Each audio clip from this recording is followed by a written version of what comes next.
Guys, imagine having every Seahawk player that's ever suited up in the history of the Hawks, all in their prime, ready to go, and you're able to put together an all-time Seahawks roster.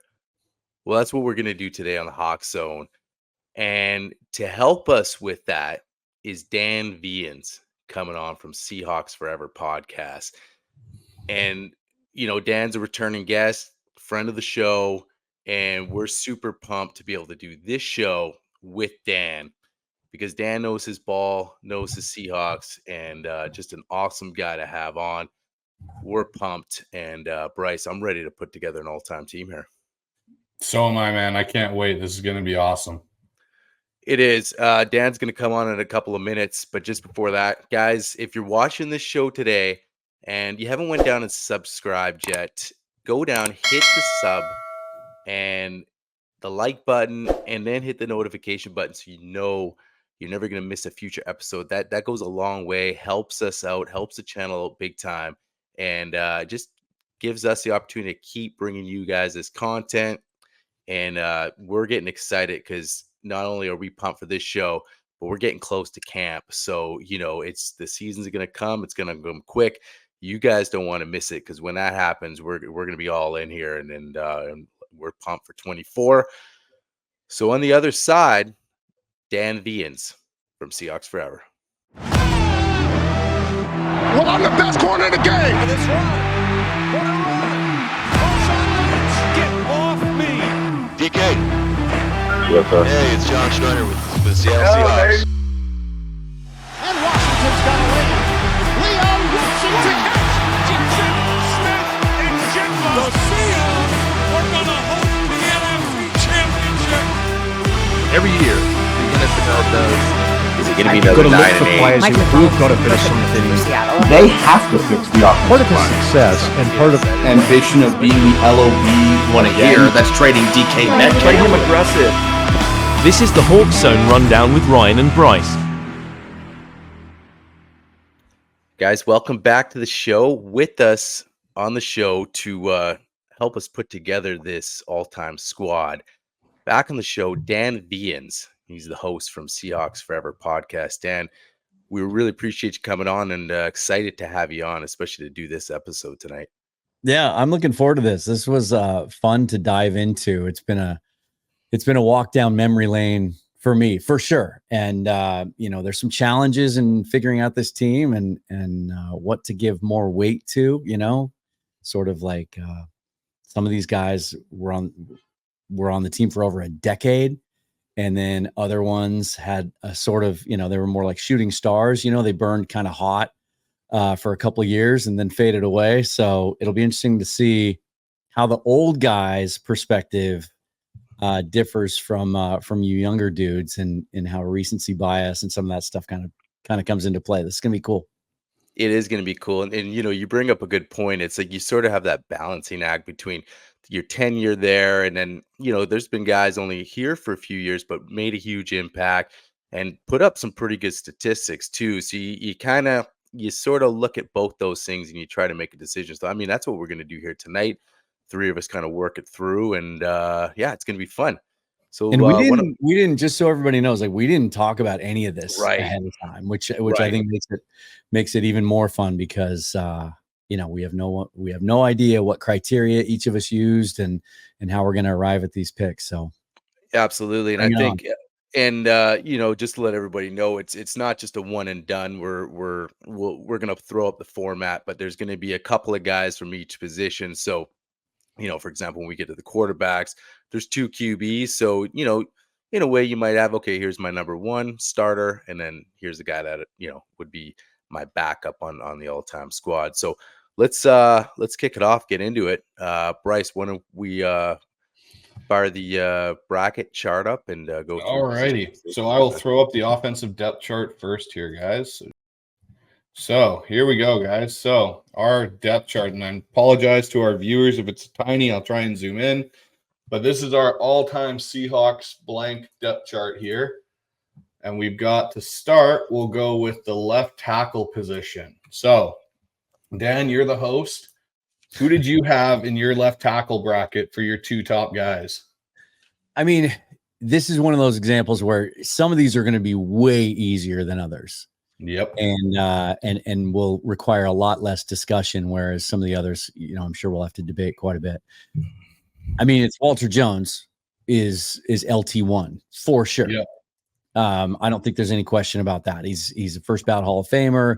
He's in the argument for best Seahawk player of all time, and that alone, I think, speaks volumes. And then, I thought going Russell Okung second for me was pretty easy too, because when you look at that left tackle position, like a lot of positions on here where it was interesting to go back and look at some historical depth charts, some positions it's hard to find guys who had longevity. And I think for me, you can make an argument for a couple other guys. Dwayne Brown, obviously, if you're just going to go by talent and resume alone. But Okung was he was the first draft pick of the Pete Carroll and John Schneider era. Left tackle had been a weak spot up until that point. And so I think, how that fit in with what they were building kind of gives him the edge there. But yeah, it's no question. It's Walter number one, right? 100% agree on that one. Go ahead, Ryan. Who are your two? I was just going to say, yeah, like you said, some guys don't even need any introductions, right? So it's like, this one's kind of, Walter Jones, obviously. And that's who I got, Jones and Okung. So, yeah, Dwayne Brown was a guy I thought about too. But like you said, it's just kind of one of those things where it's plug and play there for this position here. So, yeah, no argument there. So, Bryce, I'm assuming that you're thinking the same thing. You got something different. I got something different. So I went Walter Jones, obviously, number one, but I went with Dwayne Brown over Russell Okung. Yeah. Reason for that is I think Dwayne Brown had to anchor more of that line during his tenure in Seattle with the lack of talent that was around him. The center position at that point was a revolving door. Left guard was a revolving door, and he really did a very good job of keeping Russell clean through those years when our offensive passing numbers started to creep higher with Russell's talent, where when Okung was there in Seattle was a very run-heavy team at that point. They had Marshawn, they had beast mode. You had more stability with Max Unger on that line and stuff like that. So for me, going between that is I think Dwayne Brown had a more daunting task on his hands and did a far better job of it. And I don't know if you take Russell Okung and put him in that situation, if Russell Okung puts up the same numbers, because when he left Seattle, he struggled as a starter. And I believe it was San Diego at the time and Carolina. So, but given that I'm outnumbered here 2-1, we'll put Russell Okung in on this list. All right. That takes care of left tackle. So I guess we're just going to swing over to guard now. We'll swing over to guard. All right, Dan, we'll start with you again, man. Who's your first guy there at left guard? Another one that's a piece of cake. It's Steve Hutchinson. I know there's a lot of bitter feelings, and with not necessarily. I don't think anyone resents him. Shoot, he's back in the organization now, playing a key role. It's just the way Tim Ruskell just mismanaged that whole thing and cost us a chance to continue watching Walter and Hutchinson play side by side. Maybe the best left tackle, left guard duo of all time in the NFL. He was just such a dominant player, and from day one, and just a joy to watch. And it was sad that it ended the way it did. And then this is one of those positions where it was a struggle to find anyone else who had any kind of an impressive run at left guard in Seattle. A lot of one-year guys, a lot of stop gaps, a lot of guys playing out of position. Very, very difficult. And so I was kind of struggling to come up with a second name, and then it sort of hit me that, we just let a guy walk in free agency, but who was a third-round pick out of LSU, and from the day he showed up, he started every game that he was available for 4 years and played well enough to get a big contract. I went Damian Lewis second. I think when you look at the history of that position in Seattle, it's hard to find someone that put 4 solid years as a back-to-back starter at that position.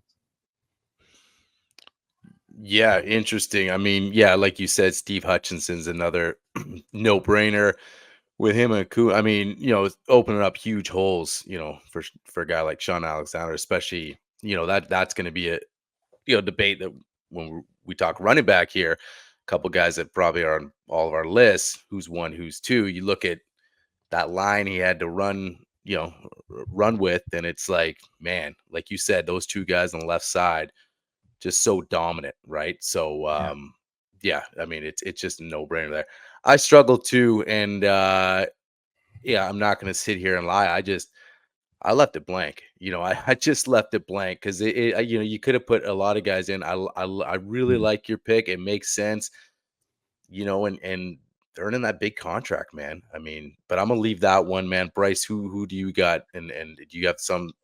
Obviously, So Hutchinson's got to be there for you, but who else you got?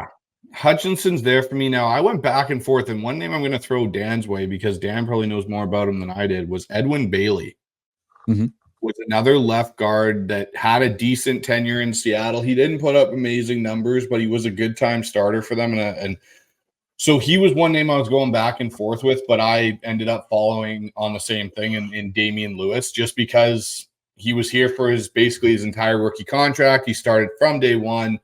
If he wasn't healthy, the line did take a bit of a hit when it came to continuity. So I think he's probably the number 2 guard that we've had behind Steve Hutchinson. And again, both Walter Jones and Steve Hutchinson are hard bars to hit with guys to say, hey, like, our number 2 guys in that rough ballpark. Both those guys are Hall of Fame caliber players. And, Russell Okun and Damian Lewis, like, put them together. You got a pretty good line in that regard in your backup unit. So I think Damian Lewis is the backup left guard that fits on this all-time roster.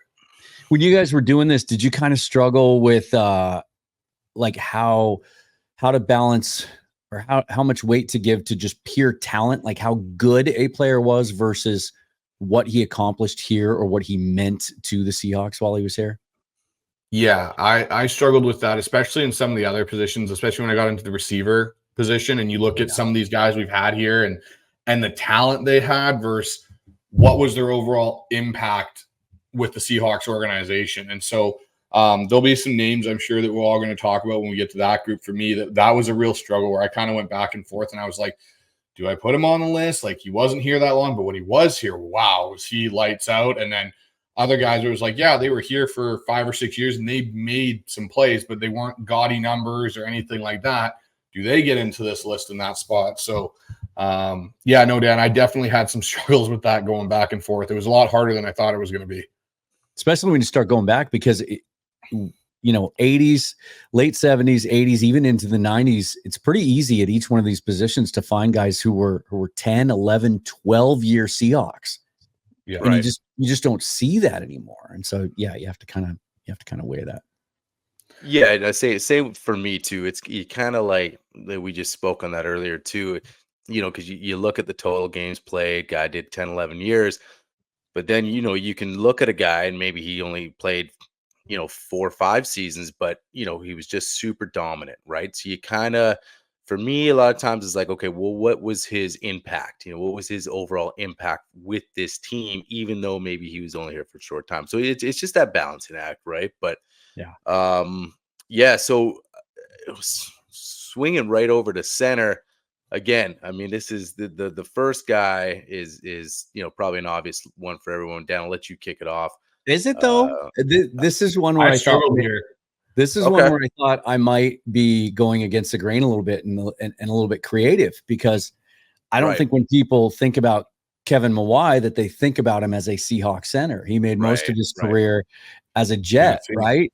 And I actually had to kind of remind myself of how long he was with the Seahawks. I felt like it was shorter.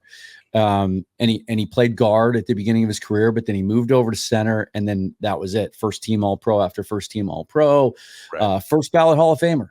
Guy was a first ballot Hall of Famer, and he played 6 seasons in Seattle. And so you think about like who was the best center the Seahawks ever had. I don't think there's any question that a first ballot Hall of Famer is that guy who was drafted by the Seahawks. They just couldn't keep him. So for me, I agree. Kevin Mawai was one of my centers here. The other center I had was Robbie Toback. Yeah. And Robbie Toback, the reason I put him in there, again, he was part of probably the greatest Seahawks offensive line there from that era of probably 2004 to 2006 era that they had there with Hutch and Walter Jones and Chris Gray and Sean Locklear and all those guys. Robbie centered that group. And I remember watching, it was a Seahawks special they put out down. I don't know if you watched it, where they had the group, the 5 of them at a restaurant. They were all talking about that day and stuff. And you could see how Robbie kind of held that group together. Even though Walter Jones was the all-pro and so was Steve Hutchinson, how Robbie really brought that group together. And I think his ability to work with Hasselbeck and guiding that offense, especially in Holmgren, like, for me, I think those two are the 2 best centers in Seahawk history. And I know the other name people are going to think about is Max Unger, and he was our Super Bowl winning center, but I think those 2 truly were linchpins in their respective eras of Seattle football, that if they hadn't have been there, I don't know if those offensive lines had the success that they did have.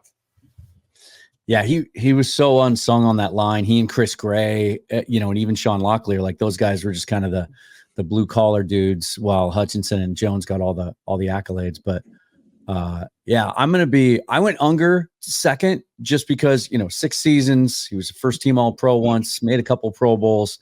But I put Robbie Tobeck and Blair Bush like slash. Like, people forget about Bush too, and how good he was in those early days, especially when Chuck Knox arrived, and how he kind of helped establish that ground Chuck identity. But I kind of put those guys, all 3 of them, in the same box. So I'm flexible on this one. Of course, being a Coug, I love me some Robbie Tobeck. All right, yeah, I mean, I agree. I mean, that's the one I was saying too. But I mean, Max, for me, I mean, just the fact that 2 Super Bowls, right? Two Super Bowl appearances, right? Winning one, and then you look at after he left. Yeah, you still throw that name around, like, man, he was a linchpin, for that time. And you talk about, that offense, and you can't argue with 2 back-to-back Super Bowl appearances. And when you just look at it, I mean, we have had a new center practically every season ever the since last 10 years. And you're like, when are we gonna get someone remotely like that? So, I'm flexible too, though. I mean, especially with those other guys that you guys have talked about, that it's I'm gonna leave it up to you guys if we want. Are we gonna put Unger in there, or it's tough? I think what we're gonna do, I'm just making a spell check here on Kevin Mawai's name because I don't want to spell it wrong, because it's kind of a funky name here. I think it's Mawae. There we go. Got it. It's in. And then what I'm going to do here is I'm going to go. I'll say this. I'm okay leaning Tobeck, because if we go Mawai, Unger, we're talking about 2 guys that got away. Whereas Tobeck, when we think about Robbie Tobeck, even though he didn't play his whole career in Seattle, we think of him as a Seahawk. Correct. So what I'm doing is this. I'm slashing the back end there. All right. I'm going to go Unger and Tobeck in that back end, because just like you said, Unger was here for 6, 2 back-to-back Super Bowls. Once, and the funny thing is I look in a lot of ways with Tobeck and Unger. Once they both left, Seattle had problems refilling, because Seattle didn't refill Tobeck's role until Unger showed up. Right. Yeah. And they both kind of played off, because up until that point, Tobeck was the best center we had since Kevin Mawai. They all kind of were that cycle of each other. So yeah, I think that's a fair compromise there in that backup bracket, as we got kind of couldn't really pull it either way. So we'll move over to right guard here, guys. So Ryan, I'll start with you on this one. I mean, who's your starting right guard for the all-time team? Dan mentioned him just a little while ago, but Chris Gray is just a guy that you got to plug in there, right? Just 121 straight games, I think it is. So here's a guy that not only an incredible guard, but Mr. Reliable, right? Just an Iron Man. So, I mean, I got him there, and it was one of those things where, I struggled getting that second guy. I really did. So, it was tough for me to say, basically when I was doing my list, I said, okay, here's my absolutes, right? And then it's like, okay, you know what? I'm not gonna just try to guess one. I mean, I'm gonna let you guys fill in the blanks. Gray for me, it was obvious. But that's who I got there at the right guard. So, Dan, who do you got there? It's funny, as we work ourselves left to right on this exercise, you can see how historically the offensive line's been an issue in Seattle, because from center over, like, right guard, right tackle, all these positions was was not obvious. You know, you really had to dig and look at some, you know, longevity stuff and Ironman type stuff. And because there aren't a lot of all pros and pro bowlers that played, you know, from the center over in Seattle history. Right guard, I got Chris Gray on there, and I kind of went back and forth, and I ended up settling on J.R. Sweezy. I mean, he played 5 seasons here, 4 of them at right guard. When he came back again after that year in Arizona, he played some left guard. And he was Tom Cable's best success story, right? Yeah. And, you know, wasn't he defensive lineman when they drafted him? And they made a guard out of him. He was a mauler. He was a beast. He was at times he was the, you know, best offensive lineman of that group. And again, it just speaks to where, you know, one of the most fun exercises I had getting ready for this is going to Pro Football Reference, and you can look historically at the depth charts, the opening day depth charts for every single season. It was like, oh my God, forgot about that guy and that group, and how long groups used to stick together. And finding someone that held down the right guard spot for any length of time was hard. Yeah. So I got Sweezy, Gray, kind of 1A, 1B. Yeah, no, I agree with you, Dan. I went back and forth. Chris Gray was my starter, and then J.R. Sweezy was my number 2. And like I tried to dig back into the Seahawks history to find a solid right guard that they had. And I'm like, there was Rob Sems for a while was in there. You know, we had, even during our Super Bowl run, we had Elvin Bailey step in for a couple of games, I'm pretty sure, in 2014. But there was never, besides JR and Chris Gray, there's never really been solid continuity of that position. And in some respects, it's like we were talking about center. Like, we've had the 3 guys that are there, and outside of those 3, like, it's been a revolving door. Like, throw a dart at the wall and hope it kind of sticks in the right slot or your hoop. So, but yeah, no, I definitely agree with you, Dan, on how you said, like, as you go across this offensive line, you go, oh, this is what everyone's been talking about for years with our offensive line not having any real, you know, star power to it besides Walter Jones and Steve Hutchinson, really. I think after, you know, Ryan made a good case. I'd go Gray because of the, you know, the consecutive starts and just being available every day, and the fact, you know, he was part of that group that took us to our first Super Bowl. Agreed. Yeah. All right, so now we're on to the right tackle position. Now I had to dig for this one. Yeah, this is one of the harder ones, man. Yeah, I was like, is it Abe Lucas? Like, I almost right. All right, so you know what, Dan, we'll start with you. Who are your 2 right tackles? I got to consult my notes on this because I really had to look at some things. So, Steve August was my number 1 guy. So, an original or second year, original Seahawk, played 6 seasons, 90 starts. I think it's the most starts for any right tackle in Seahawks history. He was a 14th pick in the draft, and he was a guy that back then, and it was crazy to walk down this memory lane again and put it into context with what we see now when teams try to trade up in the draft. It's insane. The Seahawks had the 2nd pick in the draft that year, right? Their first year in the league. And they traded that to the Dallas Cowboys, who then took Tony Dorsett for 14, 30, 41, and 54. That's crazy. I didn't even, I should go to the trade chart and see like how much of an overpay that was on Dallas's part. But, and then I think because of that, you know, because Dorsett went on to be one of the all-time greats, I think this was largely viewed as a miss. None of the other guys that the Seahawks drafted with those picks became anything of consequence. But the fact that Steve August held down right tackle, I think it took him a year, if I recall. I don't think it was from day one as a rookie.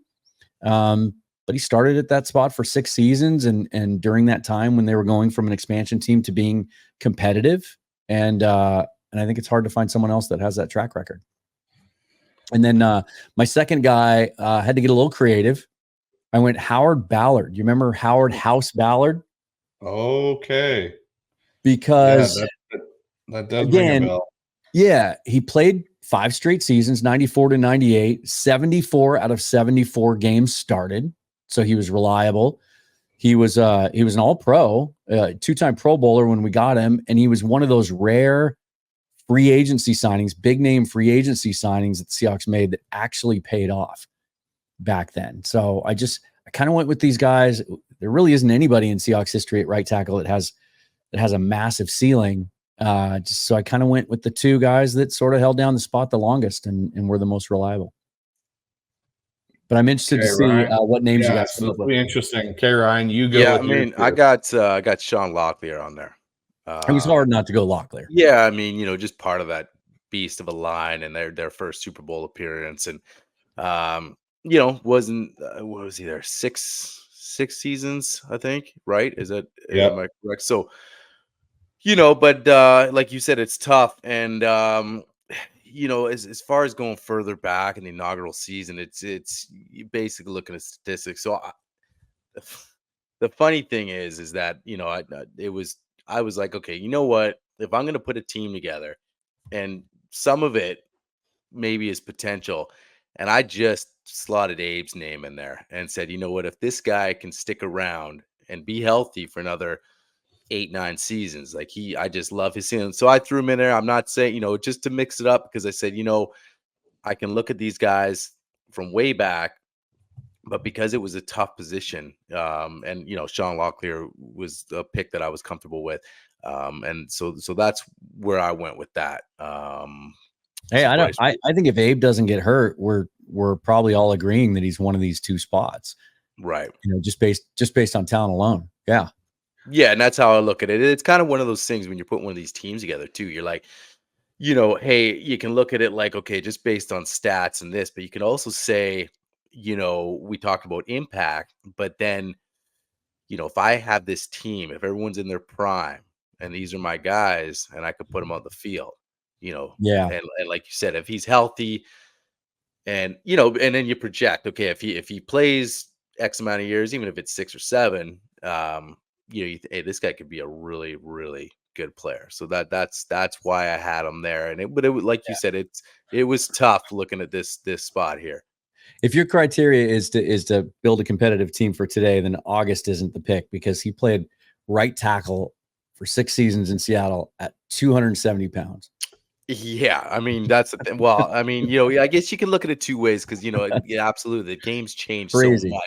So you kind of, it's like you can't compare. It's like when guys try to compare different guys and from different eras, it's always tough, because the game is so different now, that you just appreciate those guys in that era. And then you could say, if that guy played now, he would probably have enough talent where he could either adapt in his weight or whatever. So I always look at it, what if that guy back then played now, a good player is a good player, or a great player is a great player. So all right, so Bryce, what do you got? So I had 4 names in this category, guys, and I was going back and forth. So 2 of them were the 2 that Dan mentioned, which were Steve August and Ballard. Or sorry, is it Ballard? Yes, it was Ballard. Howard House Ballard, 6'6", 325. So those are 2 names I had. Sean Locklear was the other one. The third name in that grouping, which I think he gets lost because he wasn't here very long, but he was a good right tackle, is Breno Giacomini. And Breno was here. He helped with that off. He really was the attitude of that Seahawk offensive line there for that period of time that he was here. You got to think, he was literally a practice squad steal by John Schneider that somehow turned into a starting right tackle. But honestly, for me, it came down to Locklear and August were my 2 guys. I had August as the starter and Locklear as the backup. I'm cool with that. Yeah, so no, I'm cool with that too, man. So like I said, who do you guys got first? If we're starting, I have Steve August starting over Sean Locklear. Okay. Yeah, I think historically, I think you go August. He was an important player, and he played for a long time at a pretty high level. And then Locklear, is that what you're doing? August and Locklear? Sean's number 2. So just so our listeners know, this is our I hope when we do this show 10 years from now again, I really hope these the center, right guard, right tackle are easier conversations. Yeah, I totally agree with you, Dad.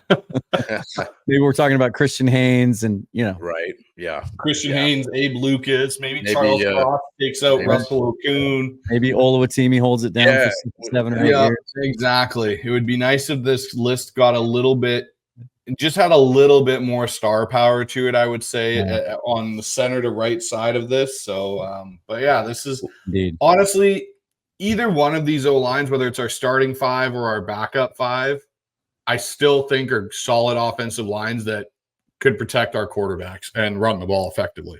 I will say one last thing. When you just look at it across, on your depth chart here, and you go left to right, you go Jones, Hutchinson, Mawai, Gray, and then you go Steve August.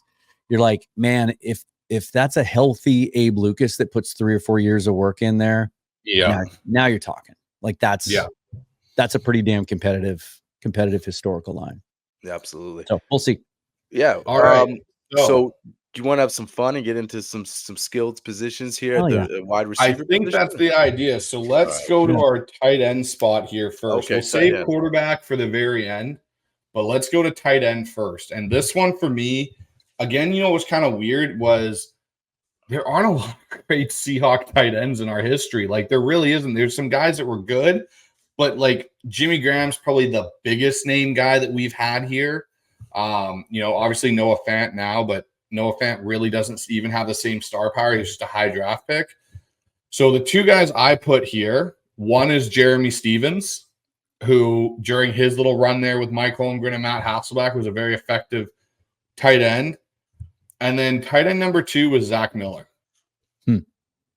And Zach Miller, I thought, really gave Russell an easy, comfortable, blanket to throw into the middle of the field, because during Zach Miller's time here in Seattle, he was known for running down that seam and Russell hitting him 15, 20 yards down the seam and catching the ball. And that's really, once Zach Miller left, that kind of left Seattle's offense in a lot of ways. That downfield, the middle of the field passing attack in the inside there. So those are the 2 guys I had. Miller for me was one of the first guys I thought of, and then I, kind of dug into the numbers, and it stinks that he got hurt. It was his back, wasn't it, that kind of ended his career early? It was his back and his foot. Yeah. And I'll never forget that Atlanta playoff game when, I just wish that wouldn't have been the anomaly in Russell Wilson's history of using his tight end, because there was a weakness in the way Atlanta was defending us in that game. And once we figured out that they couldn't or weren't going to cover Zach Miller, I think he had 11 catches or something like that. And you just Wilson just kept going back to him over and over and over and over again as they came back to get themselves in a position to win that game. This one surprised me. This is one of those where what was in my head as perception did not match what the numbers were. And so for me, it made Jimmy Graham really easy at number 1, because even though he only played 3 years, and because the perception and our memory is that he never lived up to what we expected of him, because he had such insane numbers in New Orleans, right? He had come to us. His previous 4 seasons in New Orleans, he had averaged 89 catches and 12 touchdowns a game. And then he comes here that first year and catches 48 balls for 2 touchdowns. And so it always seemed like sort of a misfit. He didn't fit here. They just couldn't figure out how to use him. They didn't get him in the red zone enough until that 3rd season when he had 10 touchdowns. But he was only here 3 years, and he's the all-time receiving leader in Seahawks history in catches and touchdowns and yards at the tight end position. So for me, it was kind of hard not to give him the first spot. And then I struggled too, and thought about Zach Miller. Atula Mealy played a long time here, gave him some consideration. I ended up going, this is maybe one of my old school picks, I ended up going Mike Tice. Wasn't a dynamic pass catcher, only caught 92 balls for 9 touchdowns in his 10 years, but he played 10 seasons, held that spot down, and he was a dominant blocker during that Chuck Knox era, especially. He was so dominant as a blocker, as a tight end. He went on to be an offensive line coach in the NFL for a very long time. So that was my pick, but there's 4 or 5 guys that are all kind of grouped up. Yeah. Where the numbers didn't really match the talent, I think. And you guys were chatting about John Carlson when we started this conversation before we started recording. Just another example where, it seemed like he was a guy that was around for a while and was a really good player, but just didn't really put up the numbers. Yeah, I mean, I like the Tice pick. I got Jimmy Graham first as well, man. I mean, I agree with everything you said about him. Big time name coming over here. What was the whole thing? Russ needs a big receiver. Jimmy was just a stud in New Orleans, and then he comes over and, like you said, mismanaged is a great way to describe it. It was just Tried to like make a blocker out of him. Tried to make an inline. tried to tight make end. what he wasn't, what Yeah. what he wasn't, and that was we've seen that before here, right? In that Pete tenure, and it was frustrating because he had a ton of talent, and then he got hurt too, right? He had the knee thing Yeah. there. So but you can't argue him at number one, I think. So that was my guy. And then like Bryce said, it was kind of Zach Miller was a guy I thought about first too. I liked Zach. I did go Carlson. I did go with Carlson. He was only here 3 seasons, 13 touchdowns. You could put a couple of guys in there at that other spot, but for me, Graham was clear cut. And I agree. It was just like, I think it was just the expectations were so high from fans when he got here, and it was just a combination of mismanagement and then the injury as well. But still had the numbers, and just a really, really good player. So those are my 2 guys. So it's up to you guys. What do you guys think? That second spot? That second spot is tough. So there's another name I'm going to throw into this, which is probably going to just drive Dan crazy. I'm going to add another name to this besides Carlson, Stevenson, or Zach Miller, is Christian Fourier. He had 22 touchdowns in his 4 years in Seattle, which isn't bad for a tight end. And he was just before Tulamili came into the picture. Yeah. He played almost the same amount of games as Jeremy Stevens and put up almost the exact same amount of numbers, which is about 2,500 yards receiving in his 4-year tenure. So I agree with the Mike Tice to a point because of his blocking, and he was so dominant in what he did for what he was asked to do. And I think part of this too, and this is where I struggled with it a little bit, was plus he had a really good sandwich shop in Bellevue. Sandwich and yogurt shop, frozen yogurt shop in Bellevue. Nice. Yeah, well, that counts for something. That always counts for something. It's an interesting one. You know what? I think again, another example of how there's like 4 guys basically. Yeah. That they're all kind of even there, that you can make a case for. So okay, so here's how we'll figure this out. I'm because cool. They all had. I'll take out these 2 out of the conversation, guys. I'll take out Fourier and I'll take out Jeremy Stevens.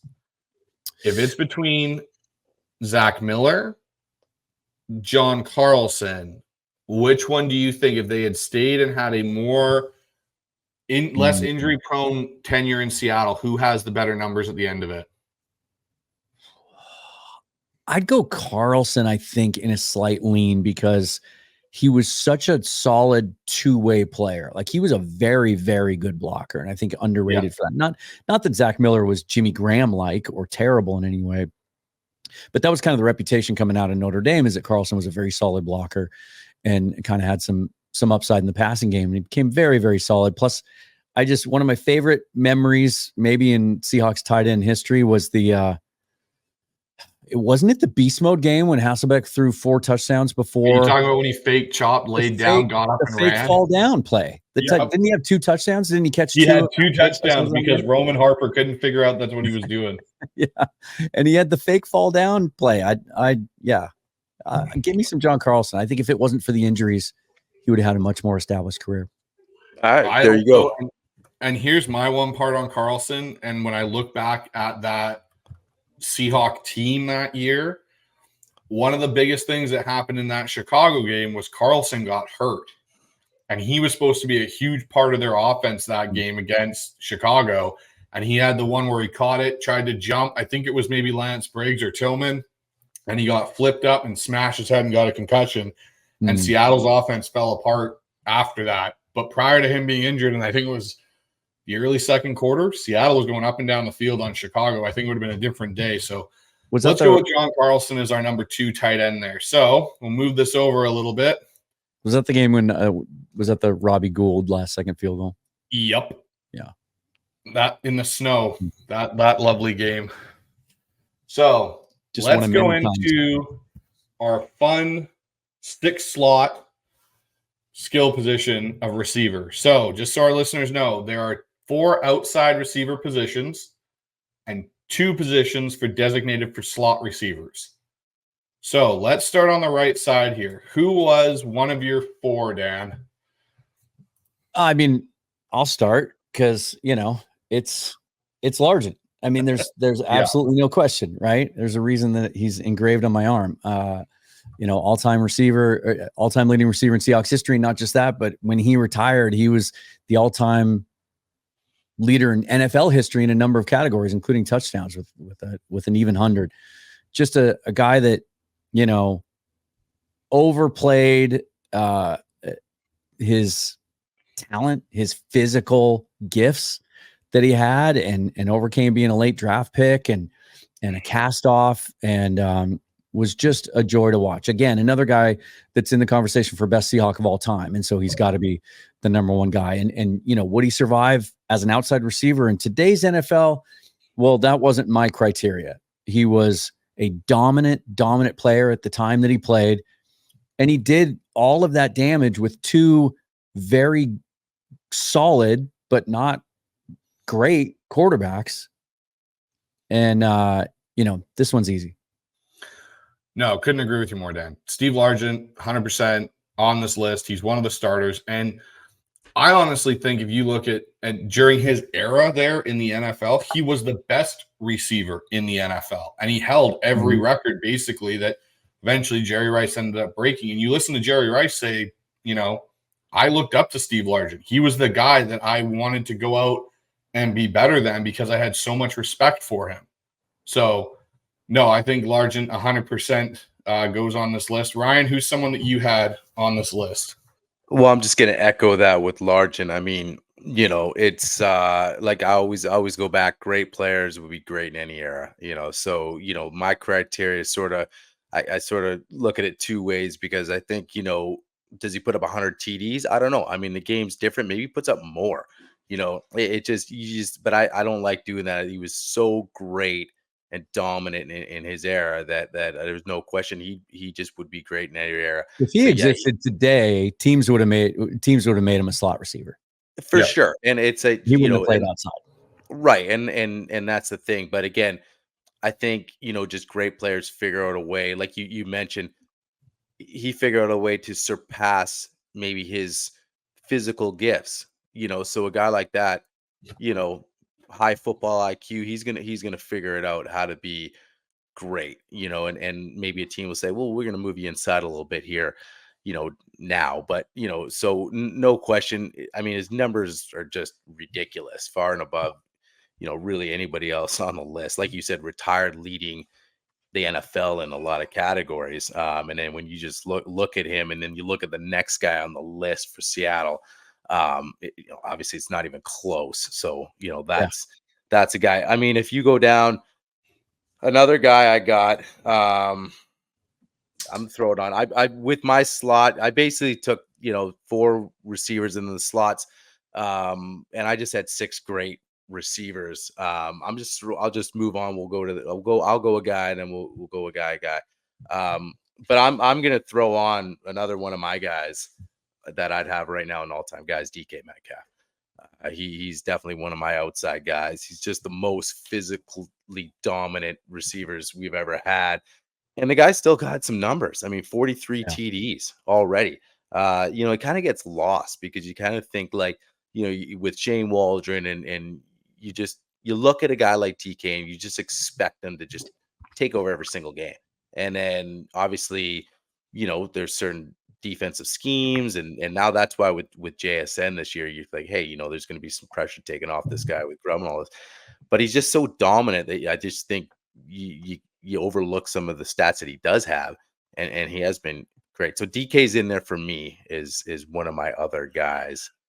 I don't know if you guys agree or who's your next guy, or it's not no order for me there. I'm not saying DK is number 2. I'm just saying DK is on the list there for me. Okay, so DK didn't even make my list, and I love DK. So my next guy after this was Brian Blades. He's the next guy that I had because I feel after Largent, Blades was the next guy really for Seattle. It became a no, I wouldn't say dominant receiver in the NFL, but was Seattle's go-to guy for a lot of years there. So for me, Brian Blades is the next guy I think goes on this list. You know, it's interesting. Initially, I didn't have DK on the list. I just thought, you know, if we have this discussion 3 years from now, no question. And I'm a huge DK guy. I'm preparing to do a show on him sometime soon about, you know, why does he have so many detractors? Why do so many Seahawks fans not think that they should commit to DK long term? Where I think he's, like you were saying, Ryan, just a unique talent and a guy that is at his best when we need him to make big catches in traffic, in coverage, with the game on the line late in the game. He's the guy you want on your team. Yeah. But I kind of added him earlier today as sort of a 4th/5th guy. I got Doug Baldwin too. Yep. You know, his numbers certainly stand up. You know, his career was a little bit shortened. I would have liked to have seen him play longer, but he was just so elite at what he did, and that was release off the line of scrimmage and run routes. And he helped form the personality and the identity of that Super Bowl team. I don't think people give him enough credit for that. You know, they focus on the LOB and some of the guys on that side of the ball, and then Russ. And I think Doug Baldwin was a huge part of that, and just a really, really talented and underrated receiver. And then I went Blades just because he played 10 seasons, and I think he's 3rd on just about every list. And then I had DK and Daryl Jackson kind of 4A and 4B. So that's my list. Yeah. Okay. Hey, go ahead, Ryan. Okay. Sorry. I'll just jump in. Yeah, I love that list, Dan, because I got Doug too. Actually, I got Doug at my number 2 guy. So just I threw DK out. I'd be silly. I'd be silly not to have him, right? I mean, I got him right here. Right there on the wall, right next to Viens. And then, but yeah, I mean, just like you said, just obviously undrafted guy. So, you know, he gets lost in the national media of even a guy that you focus on early, but just, I mean, an amazing route runner. And then putting up numbers. He was just that guy that it's 3rd down and, you know, where's Doug, you know, and it just just got off the line and just made guys look stupid. I mean, he was just so good here. A big. Do you guys remember that game in Seattle against Pittsburgh? Oh yeah. I want to say it was after the Super Bowl, right? So it was 14-15. Jimmy Graham blew out his knee. It was a blowout. Yep, that's the one where he hurt his knee. It was a back and forth game. Like, I think we had a big lead. We gave it up. Pittsburgh came back. It was Roethlisberger and all those guys, and it was back and forth. A really high scoring game, and it was sort of like the Beastquake run in that we just needed a 1st down to ice the game. Yep. And he took it to the house on like a 60-70 yard play. He was awesome. He was fun. And then so just rounding it out, I got the same guy. I do have Blades on there. I have Brian Blades, and I put Daryl Jackson. I put Daryl Jackson there. Yeah. 47 touchdowns. You know, he just those were my guys rounding it out there. Bryce. Okay, so obviously I had Largent and Blades. Those are 2. Doug Baldwin was 3 in my grouping. Like, he was, you know, one of the guys. Joey Galloway was another guy, even though he didn't have a extremely long career here in Seattle. Yeah, that was when we got Joey Galloway, he was so impactful on that deep ball, like unreal. You want to talk about, you know, like, I know DK's physically a freak, but the speed Joey Galloway came into the NFL was unreal. Like, you could not catch that guy when he turned on the jets. So Joey Galloway was a guy I was humming and hawing with, but it's funny that both of you, I don't know, maybe I missed Dan saying it, he might have, but for the slot receiver position, I had 2 guys. Right. And they were just designated slot. Doug was one because Doug made such a living. The other's Tyler Lockett. Yeah, no, I got Lockett in my slot. Okay, so those are 2 guys for me that are like bona fide. They've made their career in the slot. So I had Lockett. That's why that was so tough, because it was hard. I was trying to find like snap counts, and you know, that position is used so differently now than it used to be, and so I did kind of use it as an advantage to move Lockett in there. So I'd Lockett and Bobby Ingram as my 2 slot guys. Okay. But That's I the other guy that so for me, Dan, Bobby but all those Ingram, guys played inside and out. So you can use that extra spot to like fit another guy in here if you need to. Right. That's what I did. DK, the reason why I didn't have DK on here, and I get what we're projecting and what he's already accomplished here, I haven't seen the big game moment from DK yet, for me at least. And I know he may have for you guys, but I think of Doug Baldwin's one-handed catch in Minnesota, where he caught it in that freezing game, and he goes up and he basically does the Air Jordan logo. And I think of, some of Tyler's games that he's done and moments that Tyler's even had.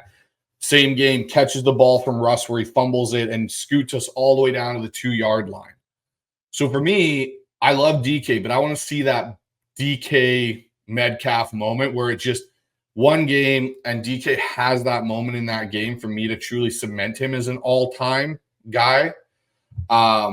So Bobby Ingram was another guy that I had for me. So my 6 were Largent, Blades, Baldwin, Lockett, Bobby Ingram, and then Joey Galloway was my other one.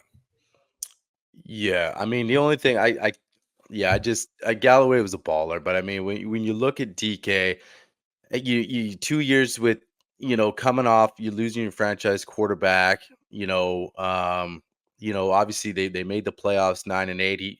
He has the big catch against San Francisco before the half in that playoff game. I just think that you went off against Dallas. It's for me, you're coming off just kind of the tail end of Russ. It hasn't been like the perfect situation, where when Doug played, it's like, obviously the team was, Super Bowl ready. Obviously Tyler, long tenure. I just think you got to look past. I mean, you're talking about speed. DK's got it. I mean, he's got world-class speed, and I think sometimes it's easy to forget because he's such a big dude. The guy was running against, elite sprinters there a couple summers ago, right? So, world-class guys. I just think it's just too tough to leave him off that list. He's just, I get what you're saying, but to me, he's just so dominant of a receiver, and he does have the numbers. I mean, he still has numbers. If you look at the games played compared, he's put up. You want to look at TDs, and he's there. But I just think he's got so much more. I mean, if he could be a Seahawk, if we give him that next contract, he'll be here for a while, and then if we get that offense rolling like we think it could be scary, and I think you will see those DK moments that you're looking for. The fun thing to do, and then I have one last suggestion. I is when you look at, if you go on StatHead and you compare first 5 seasons in the league, his numbers compared to Calvin Johnson, his first 5 seasons of the league are almost identical. It's kind of a fun comparison when you look at, just another physical freak. If we're going to use the slot receiver for Baldwin and Lockett, I think that's great. And then over on the right side, hold on, Dan. I'll let you know, we can move Lockett outside and put Bobby Ingram in there if you think that's a better. Well, and that's what I was going to say. So slide it back over. Who'd you have on the right side there? I don't see him. It's off the screen there. There we go. Okay, so you got Largent and Blades over there. Yep. I can take Lockett and move him to a true wideout spot, and we can put Ingram inside. Either way, and here's what I was going to say. I think Ingram belongs on there somewhere, but you can stick him on the second outside spot because he was another guy that moved around. And I'm looking at it again because I remember there was one massive season he had, and it was, he played 8 years here. He had 300 catches, but in 2007, I think, was Jackson hurt that year? Yes, Jackson was hurt that year because it was him no, Jackson wasn't hurt. Jackson, I think they had sent to San Francisco because we had gotten Deion Branch.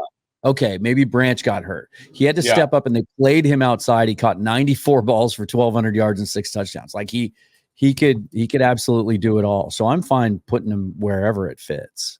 I do think he belongs on there. Okay, so we got one spot left. Dan, you're the tiebreaker. Who's that guy? So we got Blades and Largent, right? Yep, Blades, Largent, Baldwin, Lockett, Ingram. Who is that last spot? Is it Joey Galloway, Darryl, Jackson, DK Metcalf. If those are the three, I think Ryan made a great argument. I'm a huge DK Metcalf fan. I do think he's had some signature moments, and sometimes he's setting up the other guys. I think about the Philadelphia game with Drew Lock, where JSN gets all the glory, but it was Metcalf catching those tough in-breaking routes and coverage to get him down the field. I think he made a couple of similar catches in the Tennessee game. I remember the game at LA last year or 2 years ago against Jalen Ramsey, where he caught that ball in traffic. When he's been counted on to make big catches, he's made it. And I still kind of think we're just scratching the surface, and that we're going to see even more out of him. It is fun to mix in some of the younger guys. I just think he's such a freak, and I still feel like we're kind of just getting started with him. Well, and the interesting thing I'll add to this list is like how we said earlier with that offensive line. In 4 years, if we come back and do this, does Brian Blades make the list, or is it JSN? Right. Yeah, no, I think there's or is it Jake Bobo? Yeah, it's a Jake Bobo. Is like, and there's guys that we're leaving off this list. Like, I think, as crazy as it sounds, one guy that always sticks in my brain just because of the visor he wore is Corn Robinson. Yeah. As crazy as Corn Robinson, as much as he wasn't, say, an all-star, and he still had his impact moments and stuff. You had Nate Burleson here for a while. It's another guy that I think people sometimes forget about because he maybe didn't put up, but as a, kick returner and stuff like that, he had a huge impact. But all right. So now that we've done receivers, that was tough. That was tough. Yeah. Now we get to go to running back. And I think for me, at least, this is pretty straightforward. But for me, it's a reverse. Just a matter of it's a matter of 1 and 2. It's a matter of 1 and 2. So one for me is Sean Alexander. Okay. 2 for me is beast mode. Okay. And the reason I say it's Sean first, MVP season, and he still is our leader in rushing. And I don't know if he's going to get caught necessarily. Yeah. Ryan, you want to go? Yeah, I'll go. I can't argue per se, but I will. I mean, for me, it's beast mode. For a couple reasons. Sean, obviously, an amazing back, like you said, MVP season. Man, did he ever have a line though? And you can't discount that. You just can't discount that. And obviously, that's not taking anything away from him. But when I look at beast mode and just the impact that he had, obviously. I don't want to bring up the second Super Bowl, but I mean, it could have easily been, should have been. Let's not even go there. But, you talk about the pure dominance and like fear with him, and he's just a dominant player in that era as a running back for Seattle. It's close. Obviously, if you just break it down to pure stats, like you'll give it to Sean. Yeah. But so that's kind of where that balance came into play. Obviously, he had some injuries later, but I just think that he was just so feared and just such a dominant player. You can look at guys and you could say this guy's the greatest player, and this guy was the most dominant, and that's where I put beast mode when he played in his era, was just one of the most dominant, and especially at his position. So I do have beast 1 and then Sean 2. So I guess if I'm breaking the tie, I mean, I went, and it's close. Sean Alexander's a franchise all-time leading rusher and our only MVP. But to me, Lynch changed the entire culture and identity of this team, and he was there before the LOB showed up. Like that trade was made before Russell Wilson was on the scene and before Richard Sherman was here. And yet I remember his debut was on the road against Chicago. And I remember watching him struggle to gain 1 yard, but they were the most impressive 1 yard runs ever. Like he immediately sent a message that, like, I'm here to be great and I'm going to take the rest of you with me. And then I think about, like, Sean was so smooth and he made it look easy at times. And I do think he gets a little unfairly knocked for having such a great offensive line, because some of the greatest running backs in NFL history, like Emmitt Smith. How many Hall of Famers did Emmitt Smith run behind, right? Yeah. But Marshawn Lynch has so many not just highlight reel moments, but all-time great runs and signature moments. I mean, he has 2 of the top 10 runs in NFL history. I don't think anyone can argue those. And there may be more that are on the cusp of that. Like he was so physically dominant. Yeah. Whereas Alexander was a very, very talented player, who everything kind of went right for him for a couple of years, and then it all fell apart. For me, it's Lynch. It's close, but it's Beast. Plus, how can I not give him the vote when he's on my arm too? So for me, and this is the one thing, and I agree, like for me, it was 1-2. It could have gone either way. I think the other thing we got to account with both of these running backs is they fit what their head coach's identities were at the time. Oh, Sean was a very effective, smooth glider for, Mike Holmgren's running attack, the way they ran the West Coast. And Sean, I think one thing that gets lost about Sean a little bit is how good he was in the screen game for Seattle at that kind of moment in time there, is how often he'd take a screen pass and turn it into a, 40-yard gain. Yeah. But I do agree with Marshawn too. Like one of the first games I remember watching Marshawn live in person was the Thursday night game the following year after his trade against the Eagles, where he has those couple runs where he just dices that star Eagles dream team that they had assembled, and the Skittles started raining down. And watching how he moved, and what he did to Ray Lewis in the open field in that one clip where he puts the move on him and comes inside, I think they both fit their identities of what their teams needed at their times. Yeah, but Bryce, we're lucky enough to kind of move from Alexander to Marshawn and carry that, and hopefully now Kenneth Walker can kind of be that next gap. But we think about these two, but there's other guys that we're forgetting about, like Ricky Waters and Kurt Warner, that were guys that were a part of these, running back rooms. Chris Warner as another one too from back in the day. So cutting it down to 2 guys is hard, but I think these 2 are the 2 elite guys, and it's basically 1A and 1B. So but we'll move over here.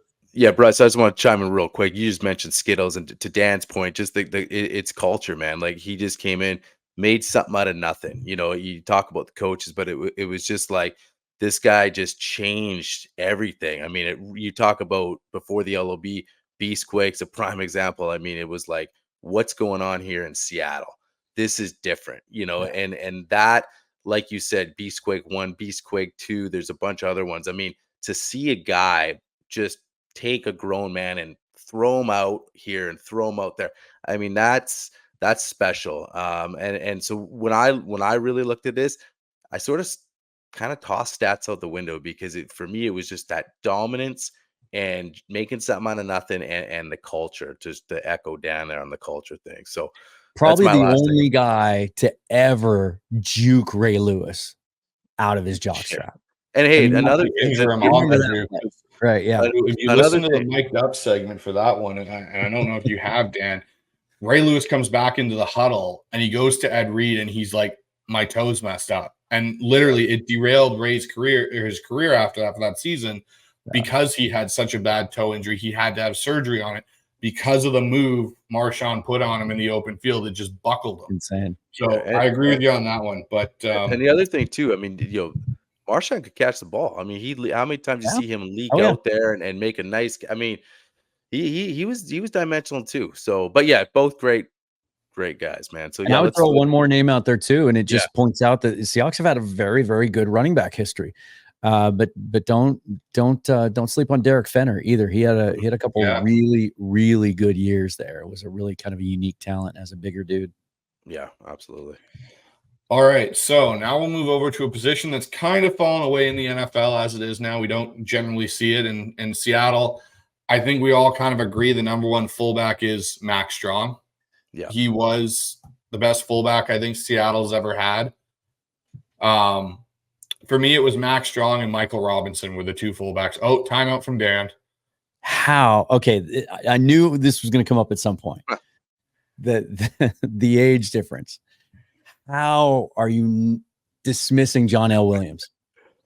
I'm not dismissing John L. Williams. I'm not. He was literally in that He's the sixth leading rusher in Seahawks history, running backs and fullbacks combined. 471 catches on top of that, which is so he's the ninth leading receiver in Seahawks history and the sixth leading rusher. He was a problem for defenses, and teams had to game plan for John L. Williams. That's all I'm going to remind you of. No, I don't like, again, John L. Williams was there for me, Dan. He really was. The thing I looked at Max Strong, the reason why I went one with Max Strong was obviously he led and paved the way for an MVP season for our franchise's leading rusher, which, as we look at the fullback, that's kind of your role. He was sneakily good out of the backfield as a check down for Hasselbeck in a lot of those years. I think he was underutilized by Holmgren in a lot of ways in that regard. But he was such a good personal protector. Like, he really, like, I can remember back and again, obviously I'm a lot younger than you, Dan, but you always heard it was Lorenzo Neal and Max Strong. They were like the guys at fullback in the NFL for like a good 5 to 6 year chunk. Those were the guys. Like, you know, if you couldn't have one, that was the guy I wanted. It didn't matter what you were doing. So now for me, John L. Williams was the toss up with Michael Robinson. And I went Mike Robb because same kind of thing. And I kind of did what Ryan did previously with stats and kind of pushed him a little out and looked at who they led the way for. And, you know, I look at Mike Robb came here. He kind of was a utility special teams guy when we got him, wasn't really a fullback. And Marshawn basically, like, he was Marshawn's guy. Like, they went, I think it was the 2014 season or 2013 season. They didn't have him on the starting roster. They had Derek Coleman, and they let Mike Robb go. And Marshawn basically went in there and said, look, I don't care what we do. Get me Mike Robb back as my fullback so I can go do my thing. Yeah. So that's for my categories. I would put more of a Mike Robb / John L. Williams as the number 2, and I think Max Strong would be number 1, but I'll let you guys decide how that shapes up. Man, that's a tough one for me. Yeah, because, you know, I've watched the other two guys, and man, that Dan, man, I mean, that's who I had Max and Mike Robb on my list, but I can't argue with it either. Man, that's tough. So I mean, that was my list, but yeah. And I had Max point, second. I mean, you're 14 seasons, you know, and right, just a workhorse. And when it was 3rd and long, you had to run a draw play to somebody, right? And that was Max calling code when Mike Holmgren was here. And then Mike Robb was outstanding too. It's you know, for a dying position, the Seahawks have been pretty well represented at fullback. Sure. No disrespect to Nick Bellore, but or any of the other guys we've thrown in there. Yeah. So, anyways, Bryce, write it up, man. I mean, okay, this is what I'll do. We'll compromise here. We'll go strong, and then you know what? We'll go. Oop, I forgot an L there. My apologies. Okay, I like it. That way we go. Mike Robb doesn't make the cut. Yeah, but he gets mentioned. He gets some honorable. Yeah, I'm going to see what Dan thinks in this. But in Max Strong stats, and I don't know if you looked at him, Dan, so you might be able to answer this. What does he have more of, rushing yards or receiving yards? He has 909 yards rushing. I don't have receiving yards in my notes. 909 career rushing yards and 5 touchdowns, but he has 218 catches for 10 touchdowns. So he scored more receiving touchdowns than rushing touchdowns, which would be a great trivia question. That'd be a great trivia question to stump somebody with on Max Strong's career. So Max Strong, like you said, he had more rushing attempts. He had 230 rushing attempts for 909 yards, 5 touchdowns. He had 218 catches for almost 1,500 yards. That's crazy. Impressive. Like that's what I mean by he was so underrated for what he could do out of the backfield as a receiver, and it's just not that well thought of. So, all right, so we've got our fullbacks. Okay, so here we go. Most crucial position, quarterback, and for me, and I might get flack from this in the comments. Oh, Russell was not my starting quarterback. Okay. Matt Hasselbeck was. Okay. And Russell was my number 2. Okay. And the reason I did that was because I think for Matt, given a couple of things, I think Matt went through a more strugglesome time getting to learn how to be around Mike Holmgren and work with Mike Holmgren. And he didn't come in with the greatest pedigree. Like when Russell came out of college, if Russell had been 6'2", Russell would have been a top first round pick. They said that. John Schneider has said that. They said the biggest thing for Russell was 5'11". And I look in some respects at the years that, we talk about bad offensive lines that Russell had to play behind. At least Russell could use his legs to escape. Matt was never known for his, and me and Dan talked about it in one of Dan's shows. Yeah. Matt could move, but he wasn't Russell Wilson escapability. He wasn't a magician back there.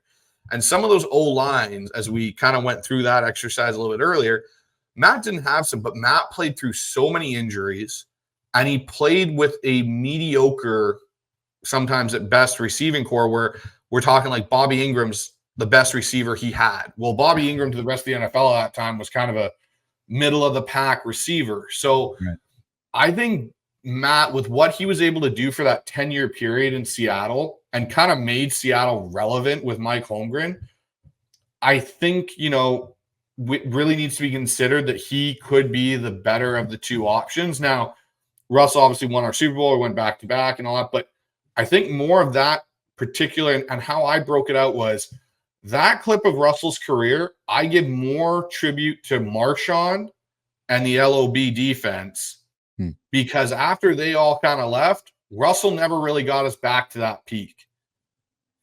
I look at what Matt did with really no great defense ever and carried us to a Super Bowl with Sean and kind of kept us in that conversation for a couple of years there. Like I remember even 2006, John Madden talking about how Seattle's still the team that could go to the Super Bowl and so on and so forth. So I just have them flipped, and what most people everyone's going to probably want to put Russell in number 1, but I went with Matt.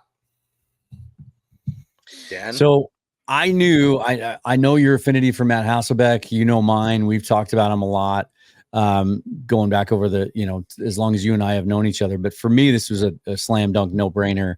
Russell 1, Matt 2. He's the all-time leading receiver or leader in every pertinent quarterback category. Won us our only Super Bowl, and I think they both suffer in some people's eyes because of, and you touched on it, that Hasselbeck sometimes gets a little underrated or dismissed because he played behind an elite offensive line with an MVP running back, and Russell gets discounted by some people because it was all about the defense and all he had to do was manage the game. Disagree. And I think Wilson kind of changed the game in some aspects too. He was at the forefront of that revolution for a few years there of the read option type offense and incorporating the threat to run into the offense. And then I look at this, and this, I guess, if it was close for me, this would put it over the top. I think about their 2 Super Bowl appearances. Russ's second one, which he played pretty well. When they had a chance to win a championship, and the defense gets all the credit for the Super Bowl victory, but Russ played extremely well in that game, made big throw after big throw. When Matt, with that dominant offensive line and Sean Alexander, had a chance to win a championship in 2005, and they're marching in the second half, and he throws a horrible pick. Yeah. Everybody forgets about that because it came one play after the bad Locklear holding call that negated the Jeremy Stevens catch at the 2, right? Yeah. So then they come back and people forget, that they blame it on the refs and the game was over, whatever. We still had a chance to take the lead there, and then it changes the game.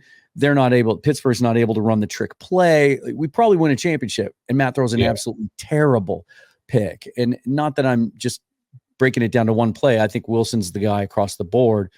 And then I think it's no question that Hasselbeck's 2 for me. Yeah, I agree. Russ is my number 1 guy. I mean, just like you said, leader in a lot of categories, touchdowns, yards. But for me, like you said, led the way, small quarterback thing, man. I mean, look how many guys were look how many the stigma kind of went away with some of the short QBs that then were entering into the league. You talk about a guy that, I know what Bryce is saying. Like, you come in and in a way, it's like, here's a silver platter. You got the LOB and you got Marshawn Lynch. Don't screw it up. But at the same time, you still had to perform. Like, you don't just get to a Super Bowl. You still got to make the plays. And I'm not putting him in the same breath as Tom Brady, but same thing could be said about Tom early on for his first couple Super Bowls. He had a dominant team and a great defense and stuff like that. But so for me, to your point where he never really got back, man, it's tough to get back. I think there was a lot of factors in that. I mean, our run game was just never the same. Again, it was sort of like the same thing when we lost Max Unger. I mean, we were trying to plug and play so many backs, and it just really, Eddie Lacy. I mean, you talk about guys that it was like, what are we doing, right? So Yeah. I just think that he was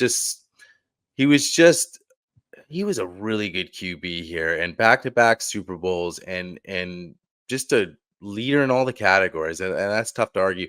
And he just talk about Russ magic. It was like, how many times in the fourth quarter were you like, it was a one-score game or whatever, and here comes Russ, and you just felt so confident that he was going to just take us down and win a game every time. And just in the latter, in the very later end of his Seahawks career, that was a little different. But for those years, it was just like fourth quarter Russell Wilson. It was like that. He was that guy. He was that fourth quarter dude. And for me, there was a lot to be said about that. And of course, Matt Hasselbeck, amazing. Great player. So it's 1-2 for me there. And I'll just say this too. As much as I love me some Matt Hasselbeck, Dave Craig wasn't that far behind. I thought pretty long and hard about, and you can make a case statistically for Craig being number 2. It's close. It's closer than people think. So I didn't just want to go him. I didn't want him to go unmentioned.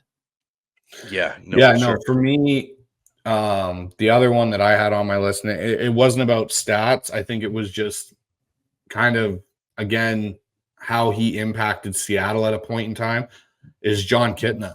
And when he showed up in Seattle there and, was able to run Mike Holmgren's system before Matt got there and all that kind of stuff. Like, I remember watching Kitna play, and Kitna wasn't anything special, but he was able to at least guide those teams to the playoffs. Like, I remember in the Kingdom versus Dan Marino and the Dolphins, watching that game, and obviously they didn't win it, but yeah, no, like, the thing for me with Russell, and this is just something as a person that coaches, trains, and works with quarterbacks on a long time, and I have the same gripe with a lot of guys. The one thing that Russell kind of lived and died by a little bit was his ability to be a magician, extend the play, and throw off script and get his receivers open. Like, I remember, for example, the NFC Championship game against the 49ers. He runs back and forth for about 5 minutes, it seemed like, stops and throws it 40 yards down the field to Baldwin, who's by himself. That's stuff where when you're off script and your legs start to go, as we've seen with Russell, when that's been such a staple of your game, it's hard to then transform into a true pocket passer or a guy that is on time with things. And that's where, for me, Matt, I look at his ability to, when he even left Seattle and went to Tennessee and went to Indianapolis, he was still an effective quarterback at those times in his career. Like, luck goes down and Matt Hasselbeck shows up and saves the year in some respects for the Colts. So again, 1-2, we all kind of just had it flip. Majority wins. Russell goes number 1, Matt goes number 2. And I think Dave Craig and John Kitna are 2 guys that shouldn't be forgotten about. Same with Warren Moon and even Jim Zorn. But I don't think we're going to be putting Dan McGuire on this list anytime soon there, Dan. Dan McGuire, John Freeze, not in the discussion. Yeah. Okay, so guys, guys. Go for Kicker. it. Oh, shoot. Go for it. I have one kicker. I have 2 kickers in mind for this. It's a one position. It's either, in my opinion, Stephen Houshmoney, or Josh Brown. Yeah. For me, it was at first I almost went Norm Johnson just because he's still to this day the all-time leading scorer in Seahawks history, all-time leading scorer. But I went Hauschka. I mean, 6 impressive years, and for me, what put it over the top is 15 out of 22 over 50 yards in his career in Seattle. That's tough to beat. Yeah, I got Hauschka as well. So that's it's a shoe-in majority on kicker. Yeah, I didn't think we'd be debating kickers for very long. Nah, we don't have to stay on that topic long. And then finally, kick returner to round things off. Bryce, who you got? Kick returner. So this one was kind of interesting for me because it came down to kind of 2 guys. I went with Leon Washington. That was who I thought made the biggest impact for Seattle was Leon when he was here for that short period of time. The other name that I kind of threw around in there a little bit was Tyler. But I ended up going with Leon Washington. Yeah, Dan. I went Leon Washington too. I mean, gave some consideration to Steve Broussard. He's actually the all-time, or he's second in yards, I think, in kickoff return history. But he didn't do anything spectacular. He was just kind of a good, solid. He just, went north-south, got as many yards as he could. But Leon was so dynamic. I was at the game in Seattle against the Chargers. They beat him 27-20. He returns the opening kickoff in the second half for a touchdown for 101 yards. He returns another kickoff for 99 yards and a score in the fourth quarter. There's a difference in the game. They beat him 27-20. It was just phenomenal. He was so dynamic. And he, at one point during his career here, got a second contract, and a pretty significant one. Yeah.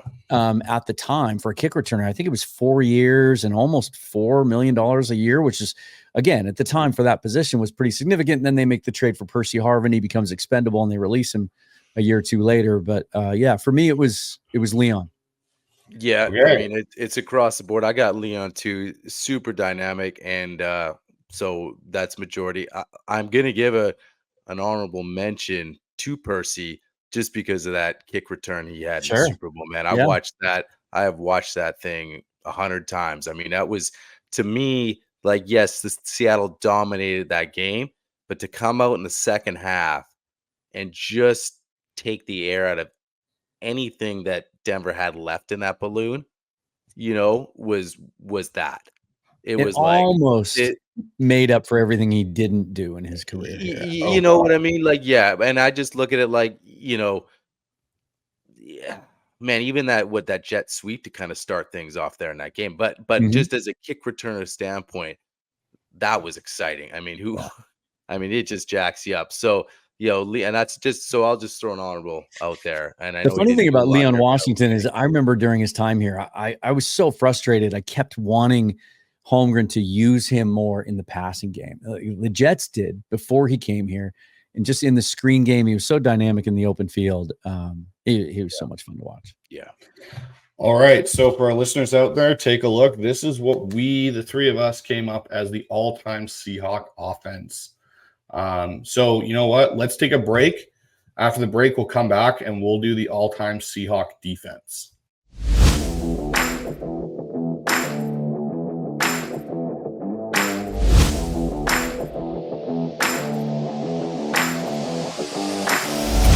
Guys, welcome back to the show. That was your offense, and a lot of amazing guys on that list. A lot of great discussion.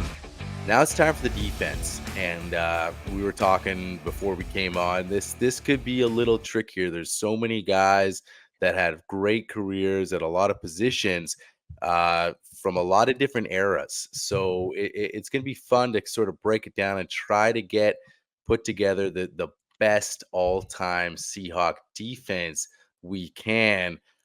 So Bryce and Dan, let's get into it right now. Bryce, man, you call a shot here. What position you want to kick off? You know what? Inside out or outside in? I think we go inside out. So I say let's go, because that front 4 there, let's go with our 4 defensive tackles we picked. So I'll start with my 4. So I went with Let me just pull up my notes here. So I went with my defensive tackles. One I think everyone can agree on, Cortez Kennedy. I went with Brandon Mebane, Joe Nash, and John Randall. Okay. All right. And I think Cortez is the only lock from the three of us. Yeah.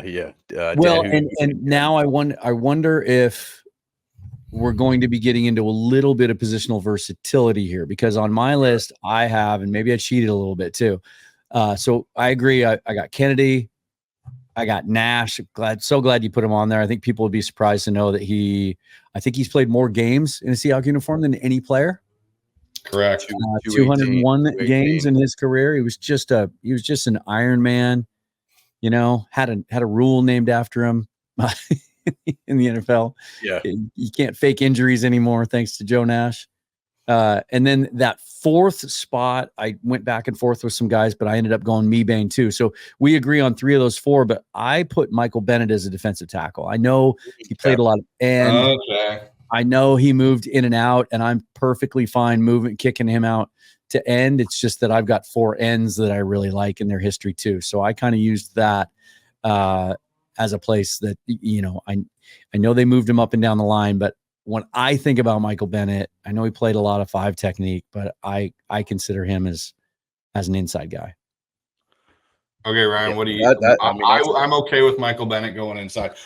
I just put John Randall in there because I know we got John Randall after his Minnesota days where he was truly a force. But even on those few years in Seattle, he still was a huge presence for us in that early defensive line for Mike Holmgren. Yeah, he was. Yeah, no, absolutely. It's crazy because I'm pretty much echo everything Bryce you said. I mean, man, if we could put Michael Bennett inside though, that means I could throw another guy. How about we do this?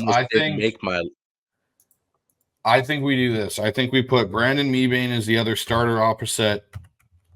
Yeah, because I got the same guys. I had the same guys as you: Nash, Kennedy, obviously, Mebane, and I did throw Randall in there. But obviously Bennett is on this team. So I mean, we could put him in there. I say we do that. We accommodate. I had a much harder time Bennett inside. Yeah, because I think you guys are going to agree with me that it was a lot harder to narrow defensive ends down to 4 as it is, even without Bennett. And so by moving him inside, it kind of opened up a spot. Okay.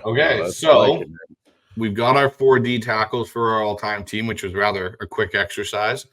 So let's go with our 4 defensive ends / edge, whatever you want to call them. But Dan, let's start with you. Who are your 4 guys? So again, this is one where I'm going to lean heavily on the past, but I think the statistics still bear it, and again, some of this isn't so much a statement about the talent of some of the guys we've had in the last 10 or 15 years. It's just the nature of the game that these guys all stuck around for a long, long time. And so I've got Jacob Green, Jeff Bryant as my, well, not 1 and 2, but they played together for so long. Right. I think they're 1 and 3 in sacks in Seahawks history. Bryant played 11 years. So did Jacob Green. I mean, that just doesn't happen anymore. And those guys were both absolutely dominant. Jacob Green with 115.5 sacks, Jeff Bryant with 63. Bryant was a bigger dude. And then sandwiched in between them. So I technically the guy that I have number 2 is I think a guy that gets overlooked a lot. And that's Michael Sinclair. 73.5 sacks. He was kind of a late bloomer. He didn't really explode on the scene until his 5th season. His first 4 years in the league, he had 19 sacks. And then over the next 3, he had 41. He was just a very, very dynamic player that kind of just got better every year. And that was fun to watch. And I think he played his whole career in Seattle as well. All 3 of these guys did. And then my 4th guy, it was so tough to leave Cliff Averill off of this list, but I had to go Chris Clemens because I think in the similar vein to what we've talked about some of these other guys that came along in 2010, this was such a pivotal trade for that organization to establish that Leo position in Pete Carroll's defense. It was absolutely the perfect fit. You know, he started every game those first 3 seasons, and he was so consistent. 11 sacks, 11 sacks, 11 and a half sacks. I think he was a foundational player for the beginning of the Pete Carroll era. And, you know, even though he's a rotational, rotational player, by the time they won that Super Bowl, he still contributed pretty heavily to that. It was really tough. And I hope one of you guys makes an argument for Cliff Averill being on that list too. So it's really funny, Dan, because I have exactly the same list. Bryant, Jacob Green, Michael Sinclair, but I did go with Cliff Averill over Chris Clemens. And the reason I did that, it's so close. Yeah. It's so close. And there's pros and cons for both of these guys. The thing that weighed for me was Super Bowl 49 and Cliff Averill getting the concussion. Completely derailed our pass rush against Brady. Up until that, when Cliff was in there, Cliff was wreaking havoc. Brady couldn't breathe. The minute Cliff got concussed, and I think I can't remember his name. Started with an O. I think it was Sheffield went in, and we couldn't create any pass rush. Was it Brian O. Schofield? Yeah, O. Schofield. Yeah, he went into the game, and the Patriots double team Michael Bennett. We didn't have Chris Clemens because he had left that offseason. Our entire pass rush fell apart in that game, and I still think this day, if Cliff Averill's in that game, that Super Bowl was not actually as close as it ended up being, because he was just wreaking havoc on that Patriot O-line. They couldn't block him. And then Michael Bennett was getting his one-on-one. So for me, that was why I put Cliff in over Chris. Yeah, that's a hell of an argument. I can buy that argument. I have pretty much most of the same guys, you know, Green, the 115 sacks, Bryant, and Sinclair, the 73 sacks. Like you said, there was just the tenure there was long, but just dominant. And then I did throw Cliff in there as well. Just the running mate with Bennett, and just how they were dominant with each other. And great, you know, great point. Just Bryce just brought out with the concussion and just how that completely changed things. But yeah, it was close. But you know, I love Cliff's game and so he's in there number 4 there for me. Let's put Cliff in there. I was at the gym the other day and they were replaying NFL Network was replaying the playoff game against New Orleans here. I want to say it was maybe 2016. It was the one where it was the Jimmy Who game. Remember that one? That when Jimmy Graham was still a Saint. Was that 15 then? That would have been 2013. That was our Super Bowl year. Jesus, was it? That was on the Super Bowl run? That was the year we won the Super Bowl. Telling you the memory ain't what it used to be. But Bennett, and I'm just watching, you know, as I'm on the treadmill, and Bennett and Averill were so dominant that game. Yeah. They were just blowing guys up. Their hand usage was elite. Mm-hmm. You couldn't block the two of them together. So yeah, no. Your point is a game winner, because I had forgotten that mindset. If Cliff Averill doesn't get hurt in 49, it's back to back. Yeah. I think it becomes more of a victory for us because Brady couldn't breathe. He couldn't get his short passes off because Cliff was coming off that edge so fast. And I still think that was the single, as much as everyone always talks about, you know, obviously the end of that Super Bowl being, you know, the dumb play call. Cliff Averill doesn't get hurt. I don't think that game I think that's a 2-score game by the end of the third quarter in Seattle's favor. And we just kind of keep on going on our merry way. Because it was playing out very similarly to me to when Brady and the Patriots had played the Giants and their pass rush got after him and he couldn't hit any of his quick routes or timing routes down the field to Gronkowski because he never had the time. And that's where, for me, Cliff Averill made this list instead of Chris Clemens.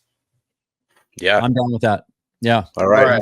Plug it in, man. Let's we linebacker. So we'll go outside linebacker over here. Doesn't matter. 4 outside linebackers. Who were your 4? Dan, let's start with you. So we were talking off air a little bit during our break, how tricky this is going to be for a couple of reasons. Number one is scheme differences, right? What's considered an outside linebacker, what's not. Yeah. But also, as I went back to familiarize myself with the history, the Seahawks had a lot of really good players at this position that played a long time, but that just didn't make all pro teams, never achieved star status. But that being said, here's my 4. I went KJ Wright. I went Chad Brown. I went Leroy Hill. And then I struggled long and hard with my 4th spot, but I ended up going Rufus Porter over Bruce Irvin at that spot. Because he got to the quarterback more often in 7 seasons compared to Irvin's 6, 37.5 sacks to Irvin's 25.5. So I go Wright, Brown, Hill, Porter. All right, Bryce, what do you got? Wow, I am shocked that Leroy Hill made Dan's list. Actually, that to me is rather shocking. So I go KJ Wright, obviously is on my list. Chad Brown is obviously on my list as well. You know, one guy that I put it outside linebacker, Julian Peterson was another guy. Yeah, he was under consideration. Sure. So he was another outside linebacker for me. And I know, like, it's weird because this guy played a little outside, but it's a weird one for me. Let me just go to my notes again and pull it up here. Because again, like Dan was saying, scheme fit and that whole situation makes it really tough on, who we went. But the other guy that I thought of too, and a lot of people might not have really been a fan of, was where'd he go? Is Anthony Simmons. Yeah, he was one of the guys I was referring to, that played a long time, really solid player. And he kind of moved around, but Anthony Simmons was my other outside linebacker. Yeah, no, it's good. It was tough when you get further down, like, KJ for me, obviously, Chad Brown, and yeah, then I was kind of looking at a bunch of guys and trying to. I actually did have Leroy Hill on my list too. I did have him on there. And then I just more familiarity and I'm like, okay, you know what? I just like the way he played and then making it and in his second stint with us too. And I put Bruce Irvin on the list there. So that's that was my 4 rounding out. Okay, Awfully so close. We all have our concrete guys on here in Brown and Wright. So who are we going to give the other 2 spots to? So who we got? So Anthony Simmons, Leroy Hill, Rufus Porter, Bruce Irvin. Those are our 4. And Julian Peterson. Julian Peterson. I think Julian goes in over Bruce. Over Bruce Irvin? Yeah, I just love Bruce Irvin. I think his improvement as a run defender was really remarkable during his career. I just think, he was drafted much higher than people expected him to be to get after the quarterback, and he just never really produced at the level we expected him to. That's why I kind of knock him. Leroy Hill didn't have a lot of flashy sacks either. I had him on there for just a really solid 8-year run. He played his entire career in Seattle, almost 400 solo tackles and 20 sacks. I just think he was. I'm going to do a show in the next couple of weeks about the all underrated team, partially inspired by what you guys are doing here, and I think he's going to be at the forefront of that conversation. And then it's Porter, Irvin, and Anthony Simmons, right? Make your case for Anthony Porter, Simmons. Hill, Anthony Simmons, Peterson. Make your case for Anthony Simmons. So my case for Anthony Simmons is I look at who he had to play with besides Chad Brown, but like just to throw out some middle linebackers that were in that time period for Anthony Simmons. Turnstile period. That was exactly every year. Anthony Simmons, a 1-year veteran to play the middle, right? He started in the middle in 99. Okay. And was playing with Chad Brown. So Chad Brown was his running mate for years. Right. He went from inside to then Levon Kirkland showed up for a year and they kicked him outside. All 270 pounds of him. I believe Simmons got hurt in 2002, missed most of the year, and the linebacking core was Isaiah Kezovinski and Marcus Bell with Chad Brown. Simmons came back.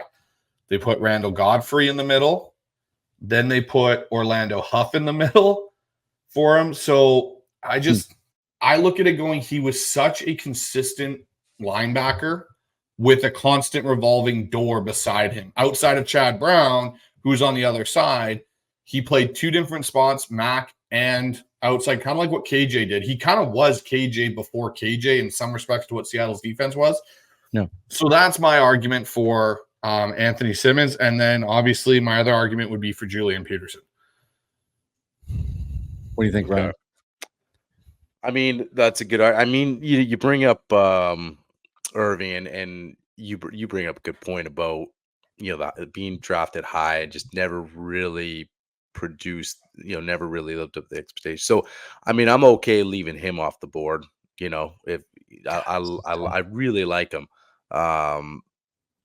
Yeah. So for me, I mean, I'm okay if we leave him off and bring in one of the other guys. I mean, Bryce makes a good argument there.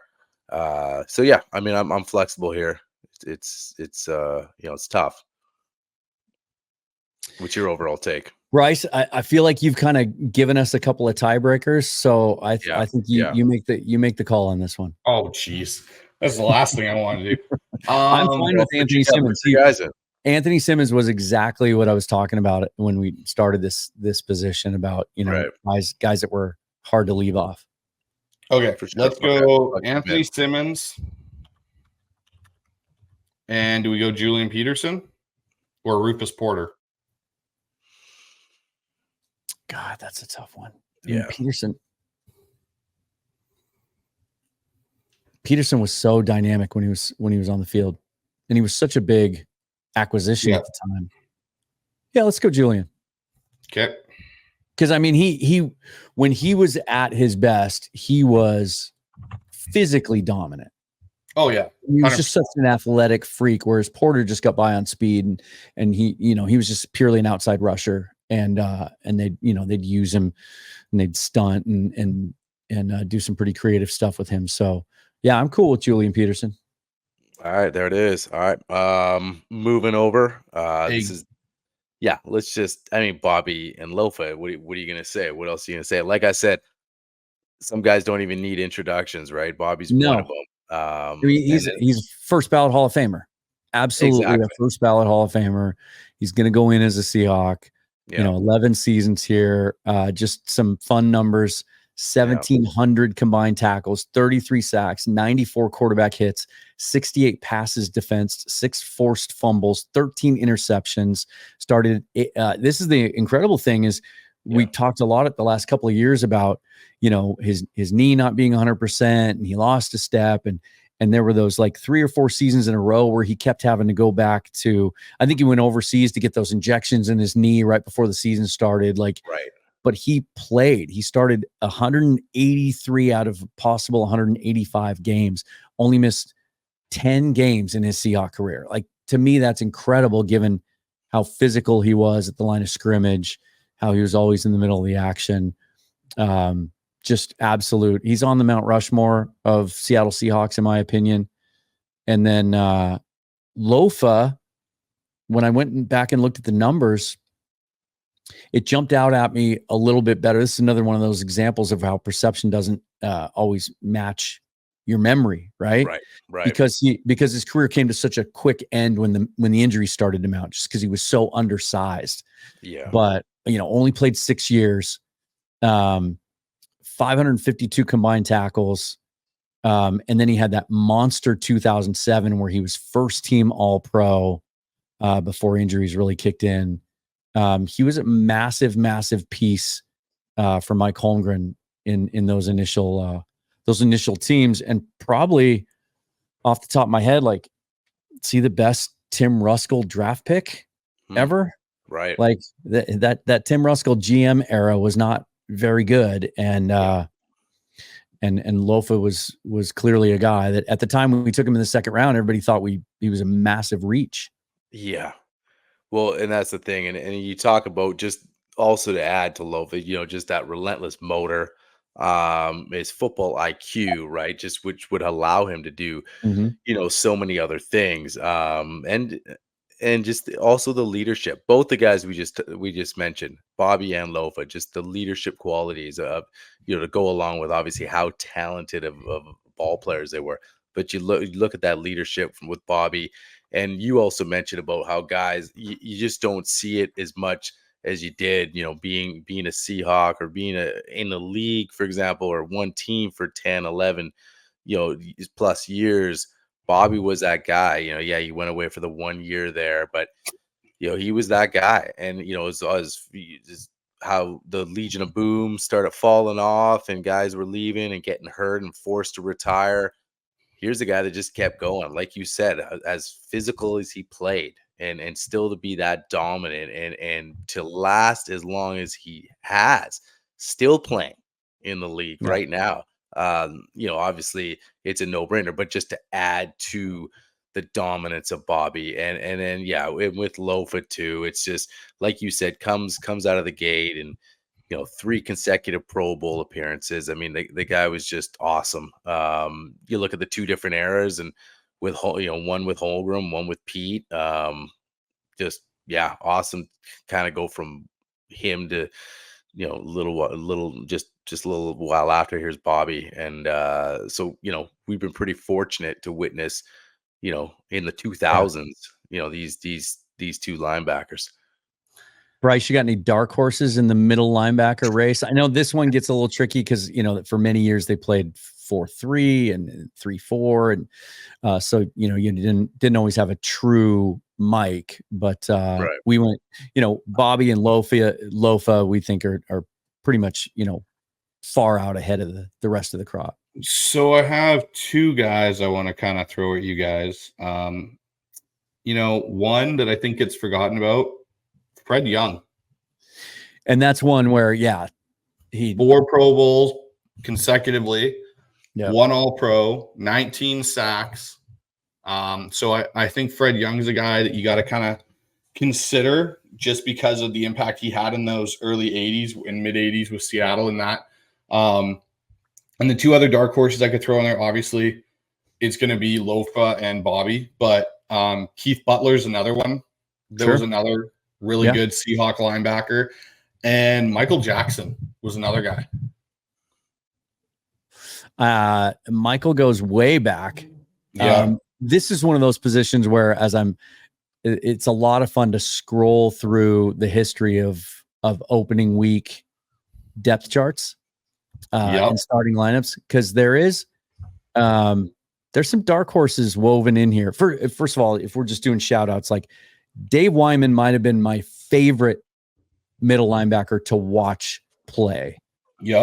Outside of Lofa and Bobby, he reckless abandon, the way he threw his body around, and that sack, I'm sure you guys know what I'm talking about. That sack he had of John Elway, where he basically jumped over the pass protector and took him out as he's like flying through the air to get Elway.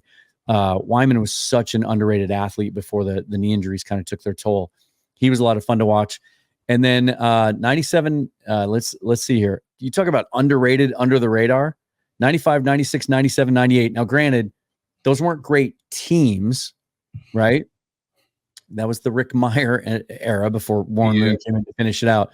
But all 5 of those seasons, Dean Wells was your opening day starting middle linebacker. Solid player.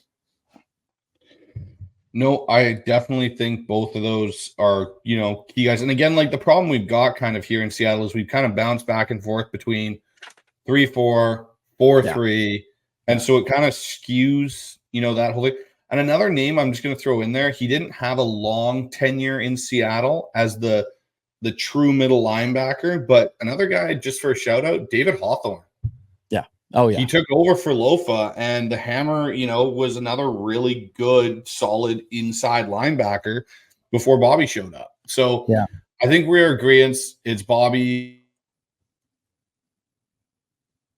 Yeah, it's Bobby and Lofa. We got to remember that, there have been some Seahawk defenders like Fred Young and so on that have done a really good job of holding down the middle of that defense through the years of,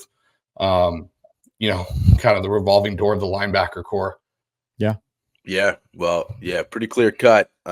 Great shout outs. And it's Bobby and Lofa, man. Let's get over to the cornerbacks. Okay. So let's do that. So let's start with our Okay, so this is going to be the same exercise as our receivers. So let's go with our 6 cornerbacks that we all picked. And let's start, Ryan, with you. Who are your 6 guys? So obviously, I got Sherman right there. Obviously, one of the best to do it best in Seahawk history, in my opinion. And then obviously I'm going back and never witnessed this guy play, but Dave Brown's on the list, man. 50 picks. How can you argue that? Marcus Trufant, I got him as just another dominant guy. Just obviously before the LOB and just a great cover corner. Really, really solid cornerback. So I got him right there. I got Jeremy Lane in there. I got him, as far as the nickel's concerned. He was just a guy that I was like, when we were looking at nickels, and then I said, okay, elite speed, great coverage, great quickness. I put him there. It was a tough one for me. And I got a guy here that I want to hear from Dan too. Me and Bryce were talking about this. I already got Witherspoon on my list, man. And like I said, I understand maybe the exercise could be a little skewed, but here's a guy that, man, if I'm starting team and I'm looking at this guy, man, obviously not the statistics because he's played one season and didn't even play a full season, but man, you talk to guys, say, hey, if this guy's healthy, if this guy has a relatively healthy career, he's got Hall of Fame written on him. Now, you don't want to start projecting it and putting that on him right now, but he's just that good. And for me, I got it. I got him on my list. I look at we talked about DK. Obviously, DK's got more body of work. He's been in the league.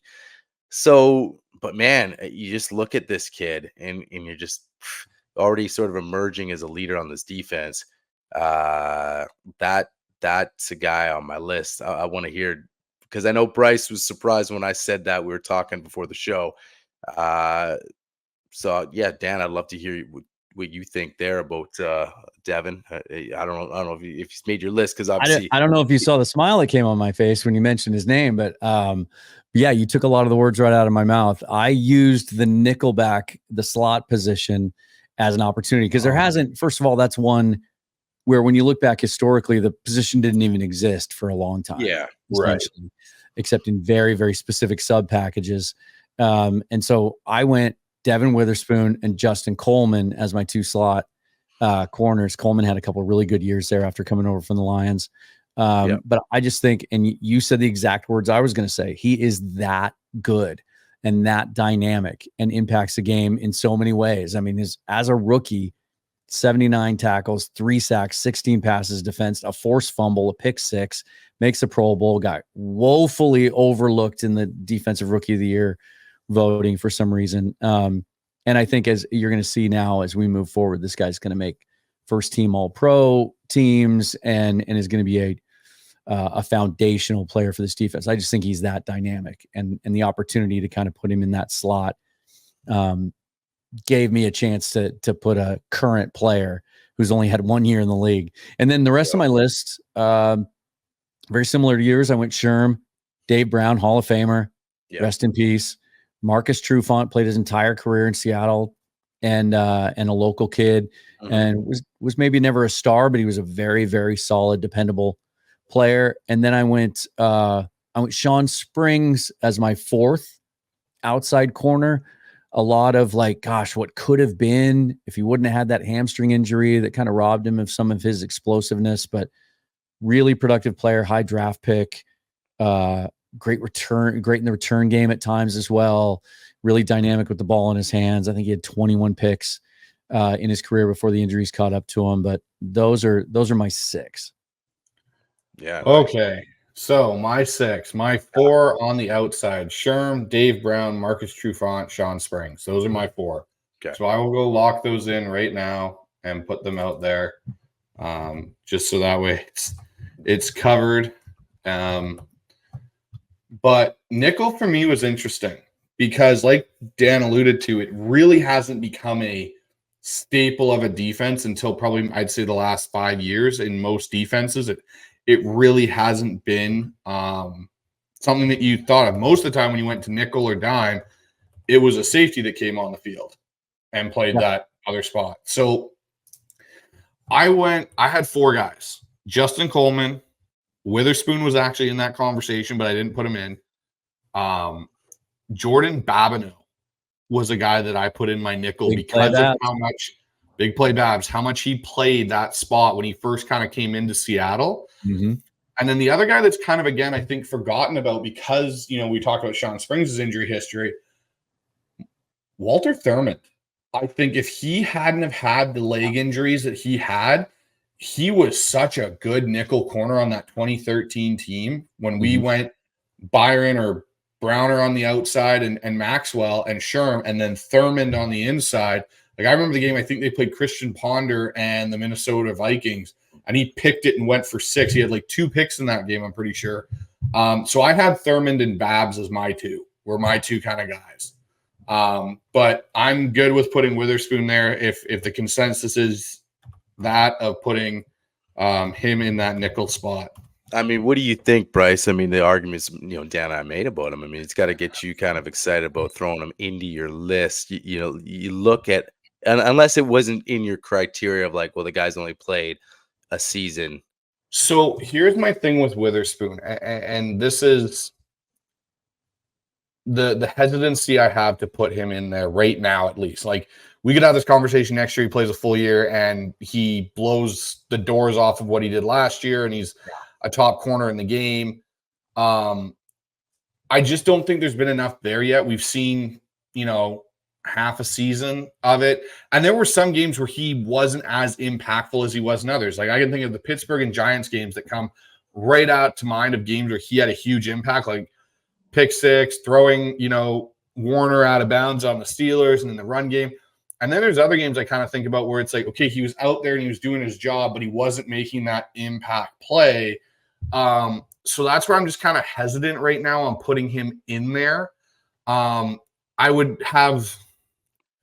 would feel more comfortable putting Babs in because I think Babs was such a solid nickel player for so many years with Seattle before it became a true position. Yeah. And then maybe you put Witherspoon as the backup in that spot over like a Walter Thurmond or Justin Coleman. But even Justin Coleman, when he was in the slot for a few of those years, like his numbers were ridiculous on what he allowed as catches and stuff like that. Yeah. But yeah, I just look at it that what this guy's going to be, unless injuries derail his career, he's going to be better than both those guys. There's just no question about here's it. My one. And I think that, if you threw him in the LOB era, he would fit in with those boys nicely. Oh God, yes. Yeah. This is such a tricky one because it's such small sample sizes for all these guys. Like, Ryan, you mentioned Jeremy Lane, and that's another one. We talked at length about Cliff Averill getting hurt in Super Bowl 49. Yeah. If Jeremy Lane doesn't break his leg, he makes that pick. Like that was a huge loss for that defense too. He's playing really well. I'm okay leaving Witherspoon off because it's only been 1 year, because I think I overlooked Jordan Babineau not being on my list. I think he belongs on here. I think he earned that big name. And to this day, no matter how many times I watch it over and over again, and I was in the stadium looking right down on it when it happened, I still can't believe, and I don't know how he tackled Tony Romo short of the first down. Everybody focuses on how he didn't score a touchdown on that play, but he was inches away from a first down. And no matter how many times I fast forward and rewind that tape, it looks like Romo's there. I just don't get it, and it's one of the most important plays in Seahawks history during that era. So I think of 2 plays, Dan, with big play Babs. One is that one, and the other one, ironically, is against the Cowboys in 2005 when he picks Bledsoe off and takes it back. I think about 30 yards, and Josh Brown hits the game-winning field goal. Oh God, what a game that was in the driving rain. Yep. And that's one of my first Cowboys should not have been thrown it there. That was insane. So I think Babs has got to be there. And I think so we'll put Babs as the starter. Yeah. But then who do you guys want to put as the number 2? Well, you know who I like. You know what? Yeah. And I had him too. So let's put Devin in there as the backup. Cause I just think that's how great that first year was. Mhm. And now the things coming out of this offseason and OTAs and everything else is that, now that he has had a fully healthy offseason, that's the other thing. He did what he did last year with no offseason, basically. Yeah. No, you're Because he right. was nursing that hamstring. I think he's that dynamic and that good and that impactful. And he has a little bit of an advantage because there aren't a lot of other guys that have long track records of playing that position for us. All right. So Okay. there we moving go. over. So, all right. Now let's move to free safety. Some of this was tricky because I had to go back and like look at some historical rosters and try to figure out who played free and strong. Yeah. But ultimately, I got the answer I wanted, so I was able to line it up the way that I wanted. So, do we put the first two guys that we're both all probably thinking of as the guys in Earl and Cam? Well, yeah. Because I don't think they're both. Most people, I think, our listeners would assume it's going to be Earl and Cam. Let's do it this way. Let's do free safety first, because let's go free safety. I think we're going to have some debate. Okay, Bryce, why don't you start? Okay, so free safety, like for free safety, Earl I think is one, and then my other free safety is Eugene Robinson. Yeah, same. Yeah, those are my two guys. So I'll put those guys both in. But in 11 seasons, he only missed 6 games. In 11 years, Eugene Robinson, 983 tackles, 42 picks. And they didn't even take past defense stats back then. So we have no way of knowing how many passes defensed he had. And I'm just going to say like honorable mention in here.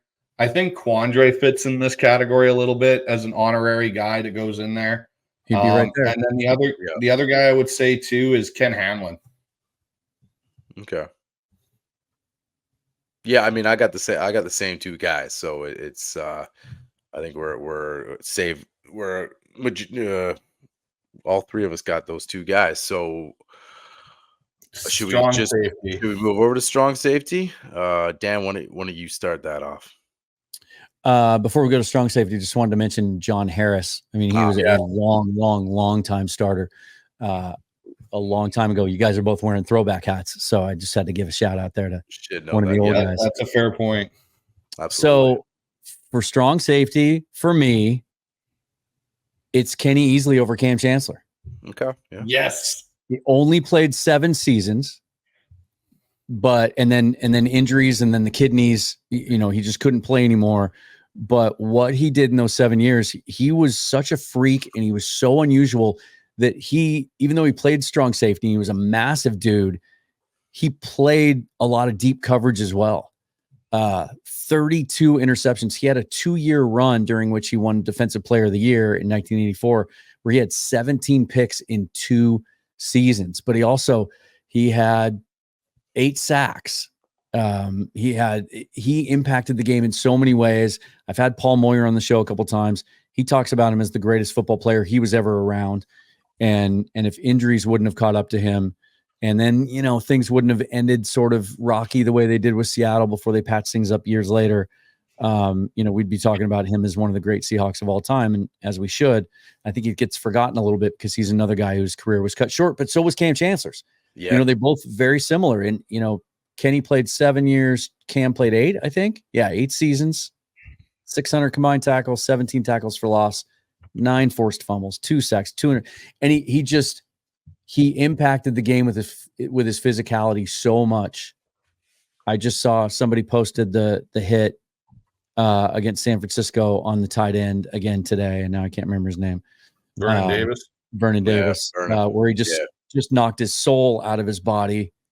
And I still say that hit on, the first series of the game for the Broncos on Demaryius Thomas set the tone 100% in Super Bowl 48, so much so that some people thought he should have been in more consideration for MVP of that game.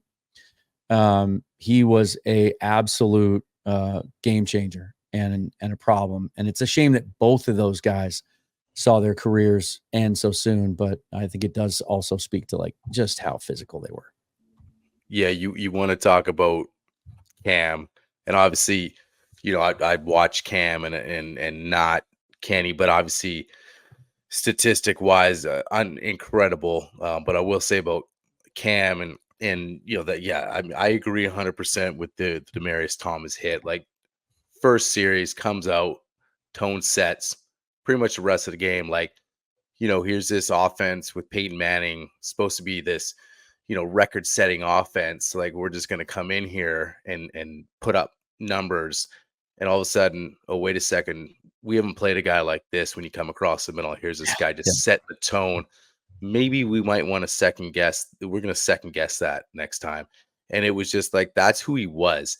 And you talk about the LOB and a lot of guys on there, trash talkers, some of the best. Sherman, he was a quiet guy, and he wasn't that big trash talking dude, but you knew he was out there, and you always want to know, where's Cam on the field. And you want to talk about, beast mode on the offensive side of the ball, about fear, on the other side of the ball with Cam. I mean, that you want to know where he was at all times. So for me, just the physicality, and it's just too bad his career got cut a little shorter, but just absolutely just fun to watch and so dominant.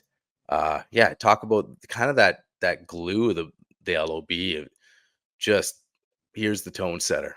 Like, now everybody sort of follows suit. I got goosebumps listening to you talk about him, because he had so many signature moments. Yeah. And plays, and they were all kind of going through my head. And, I remember the pick six in the playoff game against the Panthers at home, and how electric that was, and kind of put that game away, and all the hard hits. And, didn't he have one of the field goal blocks too, where he jumped over the center, and then they had to change that rule? And what a player. Yeah. So again, it's Kenny Easley for me as a starter. Cam's number 2. And that's not saying that Cam truly is the number 2. They're basically 1A and 1B at this point. Kind of same, in my opinion, of Earl Thomas and Eugene Robinson, 1A and 1B. When I think of Cam, there's 2 plays outside of his big hits that stand out, and his impact was 2015 when he held out, and we had to start Bailey at safety, who got roasted. Yeah. And Cam came back, and it was Detroit, and they're about to go in and score, and Cam comes out of nowhere and punches the ball out on like the 6-inch line from Calvin Johnson, and KJ pops it out of the back of the end zone, and we win that game by the skin of our teeth. And later on in that same season, we're in Minnesota for the playoff game, and he strips Adrian Peterson as they're going down the field again to give us the ball back to go in and score just before Blair Walsh misses the field goal there. So, no, I think, you look at this defense, I thought we were going to have more conversation on some of these guys, but we all kind of aligned more easily on the defensive side than we really did on the offensive side, especially in the secondary. And looking at this, it's kind of crazy to think, you think of some of these high-flying offenses we've had in Seattle. We've had more star players on our defensive sides of the ball than we really have on the offense. We're more of a defensive-centric organization that I think people want to think of us as outside of the LOB.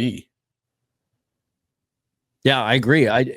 We were texting about that today. I said I thought the defense was harder, and so then I thought it would spur a little bit more debate. But it was the opposite, because the defense was harder because there were more outstanding players, and so once the 3 of us put our heads together, it was a little easier to lock those lists down. All right, so 2 last positions, guys, to close this out: punter and punt returner. So who's the punter? I went Michael Dixon. Oh, wow. I just, I know there's, the Seahawks have had some long, I know John Ryan had a long, illustrious career, and was one of the most just awesome dudes that's ever wore a Seahawk uniform, and definitely had his signature moments, and the fake punt against Green Bay in the NFC Championship game, and just, he's such a hilarious guy. I continue to see what he's doing now. He and his wife, Sarah Colonna, and so I'm guessing by your reaction that maybe he was your guy, but I just think just sheer ability to punt the football. And I think for some reason, something happened where Michael Dixon is just overlooked all of a sudden. He has as a rookie, he's first team all pro. And he hasn't made it since, hasn't even made the Pro Bowl since. His net yards per attempt as a rookie was 42.5. 3 of the last 4 years, it's been over 44. His touchback percentage as a rookie was 6.5%. It's been 12 2 of the last 3 years. He's a better punter now significantly than he was as a rookie when he won all those awards, and yet he doesn't get any of those accolades. I think we've taken him for granted a little bit. I think he's just one of the most gifted punters in the league, and we're already 6 seasons into this. I think he's the best punter in our history. Hats off to John Ryan, though, because it's definitely up for discussion. Yeah, Bryce, dude, I also have him. I'm just surprised that there's not more scouts, like there's not more kickers from around the world. Like, you talk about guys' background like Dixon, and just you want to talk about all the games, rugby, and all these games where you just look at the what Michael Dixon can do with the ball. Just there's times where you're just like, I hate to say it because I don't like the offense coming off the field, but you're like, it's not all bad sometimes when you see Michael Dixon come out and hey, can we pin him? And I just feel like he has that. And John Ryan, yeah, the tenure and the grit. But yeah, for me, if I'm putting together an all-time team, I'm also putting Michael Dixon up on there. So actually, my shock wasn't because I thought I was going to be the only one that had Michael Dixon. Oh, okay. That's why I was shocked. I was like, oh, I thought for sure we were going to get John Ryan. I was going to have to be making the argument for Michael Dixon. No, I think he's such a weapon. And I think maybe the reason he's been overlooked the last few years is because of the fact he isn't making those wow moments like the double punt or the drift around the back of the end zone and take off running up the side for the first down versus Detroit. So I think he's just kind of gone unnoticed. But no, I totally agree. Michael Dixon is by far, I think, the most impactful punter that the Seahawks have had. Not saying John Ryan, again, hats off to John Ryan, but I think Michael Dixon is the right choice. Now for punt returner, I have Nate Burleson. Same. So do I. Yep. And I think Nate Burleson is the best punt returner we've had. Like, his impact when he came right into Seattle was made in punt return. Mm-hmm. Yeah, they never really utilized him, I thought, on the outside as a receiver the way I wanted him to, but he is the all-time leading yards returner in Seahawks history. Yeah. I guess that was an easy one to end on, huh? Yeah, just to go back to John Ryan for a second, because I do want to give him all the credit he deserves. I mean, 10 years in Seattle, averaged almost 45 yards a punt, and just big punt after big punt. His career touchback percentage was 9%. He kind of made it on kicking it out inside the 20 an art form, and inside the 10, really. Yeah. He kind of spoiled us in that regard. But I just thought you guys would want somehow, some way to get a Canadian on the roster. Hey, I'm all for it. Luke I could have put long snapper on there and put, I think it's Jean-Philippe Desjardins, who was our long snapper for a long time there in Seattle. But you know what? Like, I look at this and this Seahawks team I'd put up against any all-time team and see what they could do. Yeah, no, absolutely. Yeah. It's like you said, the defense went a lot quicker, but it's one of those things where sometimes that's what happens. We'll post up. We're gonna post up the list here at the end of the show. Just kind of go through everything for you guys, just so you can get a clearer picture. But yeah, man, this would be a nasty team. This defense here, I'm just looking at it. What's funny to me when you look at it in totality, and we touched on this when we were going through the offense, but it really does point out how at just about every single position, you've got great players, 2, 3, 4 deep. But we're talking about a 40-year plus history here, and we had a hard time coming up with that right side of the offensive line from, center, right guard, right tackle. Like, that one was really tough, and we had to go way, way back to grab some of those names. That's got to get better. Like, if there's a takeaway for me about where do we go from here, it's that's got to get better. The moves that they've made, the talent they've added to this team in the last couple of years up front, whether or not Abe Lucas makes it all the way back or not, like, you want to be a consistent championship contender. I would submit that if we went back and looked at some of the other historical franchises that have won as many games as Seahawks in the last 20 years, they probably have a lot better names and more desirable names on their all-time list up front than we do. That was the kind of the shocking part of the exercise for me. Yeah, I couldn't agree more with you about that O-line. It's just like, yeah, like you said, there's been a lot of years. We've touched on the center. Like, we know the center's been a thing the last 10 years. I mean, I know there's been a few good centers that have come through the door here, but just then you look at it, like, you look at the other side of the offensive line there, but it's no different than, like, you lost Unger a long time ago, and either you just neglect it and you figure, okay, this isn't a priority, obviously, but then at some point you think, we gotta fix this, and then they really just haven't. So now you're sort of trying to maybe hang your hat on Olu. There's a lot of questions to be answered there. So yeah, that's something, like, if we revisit this years down to 5 to 10 years down the road, you think, okay, hopefully there's a couple other names we could put out there for sure. Yeah, I think there absolutely would be. Yeah, that's maybe a good question to end on. Like, Bryce, what are a couple of names on this current roster that you think have a shot to make this list if we were to do this again in 5 years? I think both of our tackles, and Gross and Lucas. I think JSN and Ken Walker. I'll throw another name out there too. He hasn't even played a game yet, but Byron Murphy. I mean, that's a guy that obviously our first round pick, and obviously, there's a lot of great guys on that line, but if we were maybe to add another name, maybe it could be him. Yeah. Leonard Williams, maybe, if he has a good 4 or 5 year run here. Reek Woolen, if he gets back to what we saw from him and fulfills that potential we saw from him as a rookie. I have one other name. Geno Smith. That was the first name that popped in my head when I asked the question. He goes on, if he plays well enough this year to get an extension, I think he gets himself into this conversation. Yep. I think maybe the next time we do this, we add another row and go 3 deep.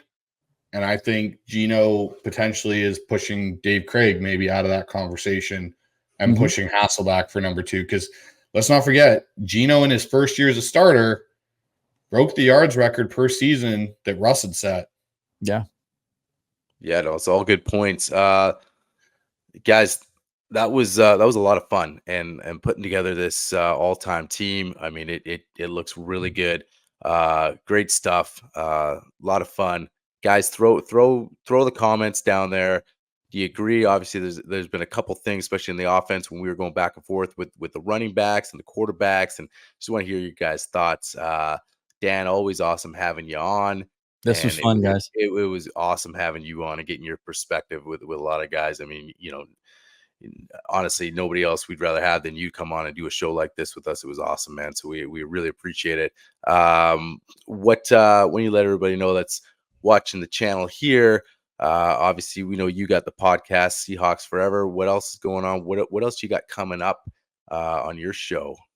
Ready to crank it back up again. I've kind of taken it easy the last few weeks and dialed back the content because it's just a quiet time of year. But that changes now as we move forward. Tomorrow, Jeff Simmons of Real Hawk Talk is going to be joining me. We're going to talk about what we think the 2025 roster might look like. And then a couple of the other things I'm working on for shows in the next week or two. I mentioned today already. Do a close look at DK Metcalf. Why I think he's a foundational player that we should be thinking about extending and keeping here long term, and why I think maybe some people don't agree with that, as well as most underrated and maybe even a most overrated all-time Seahawks roster too, playing around some of that. And then July 17th comes around, it's training camp. So yeah, Seahawks Forever on YouTube, all the audio platforms. I love what you guys do. Anyone watching this from my viewership and my subscription base, give these guys a sub, do yourself a favor. Love what you guys are doing with the show, and I can't wait to get the season started. Yeah, we really appreciate that, Dan. And guys, everybody go over to Seahawks Forever. That I can't wait for the DK episode because I talk about him a lot and I love him. Agree with everything you just said. So I can't wait for that amongst the other ones you got going. So hey, Dan, we really appreciate it again, and we'll definitely be talking again in the future here pretty soon. Cool. So Cool. Go Hawks. go Hawks. Hawks.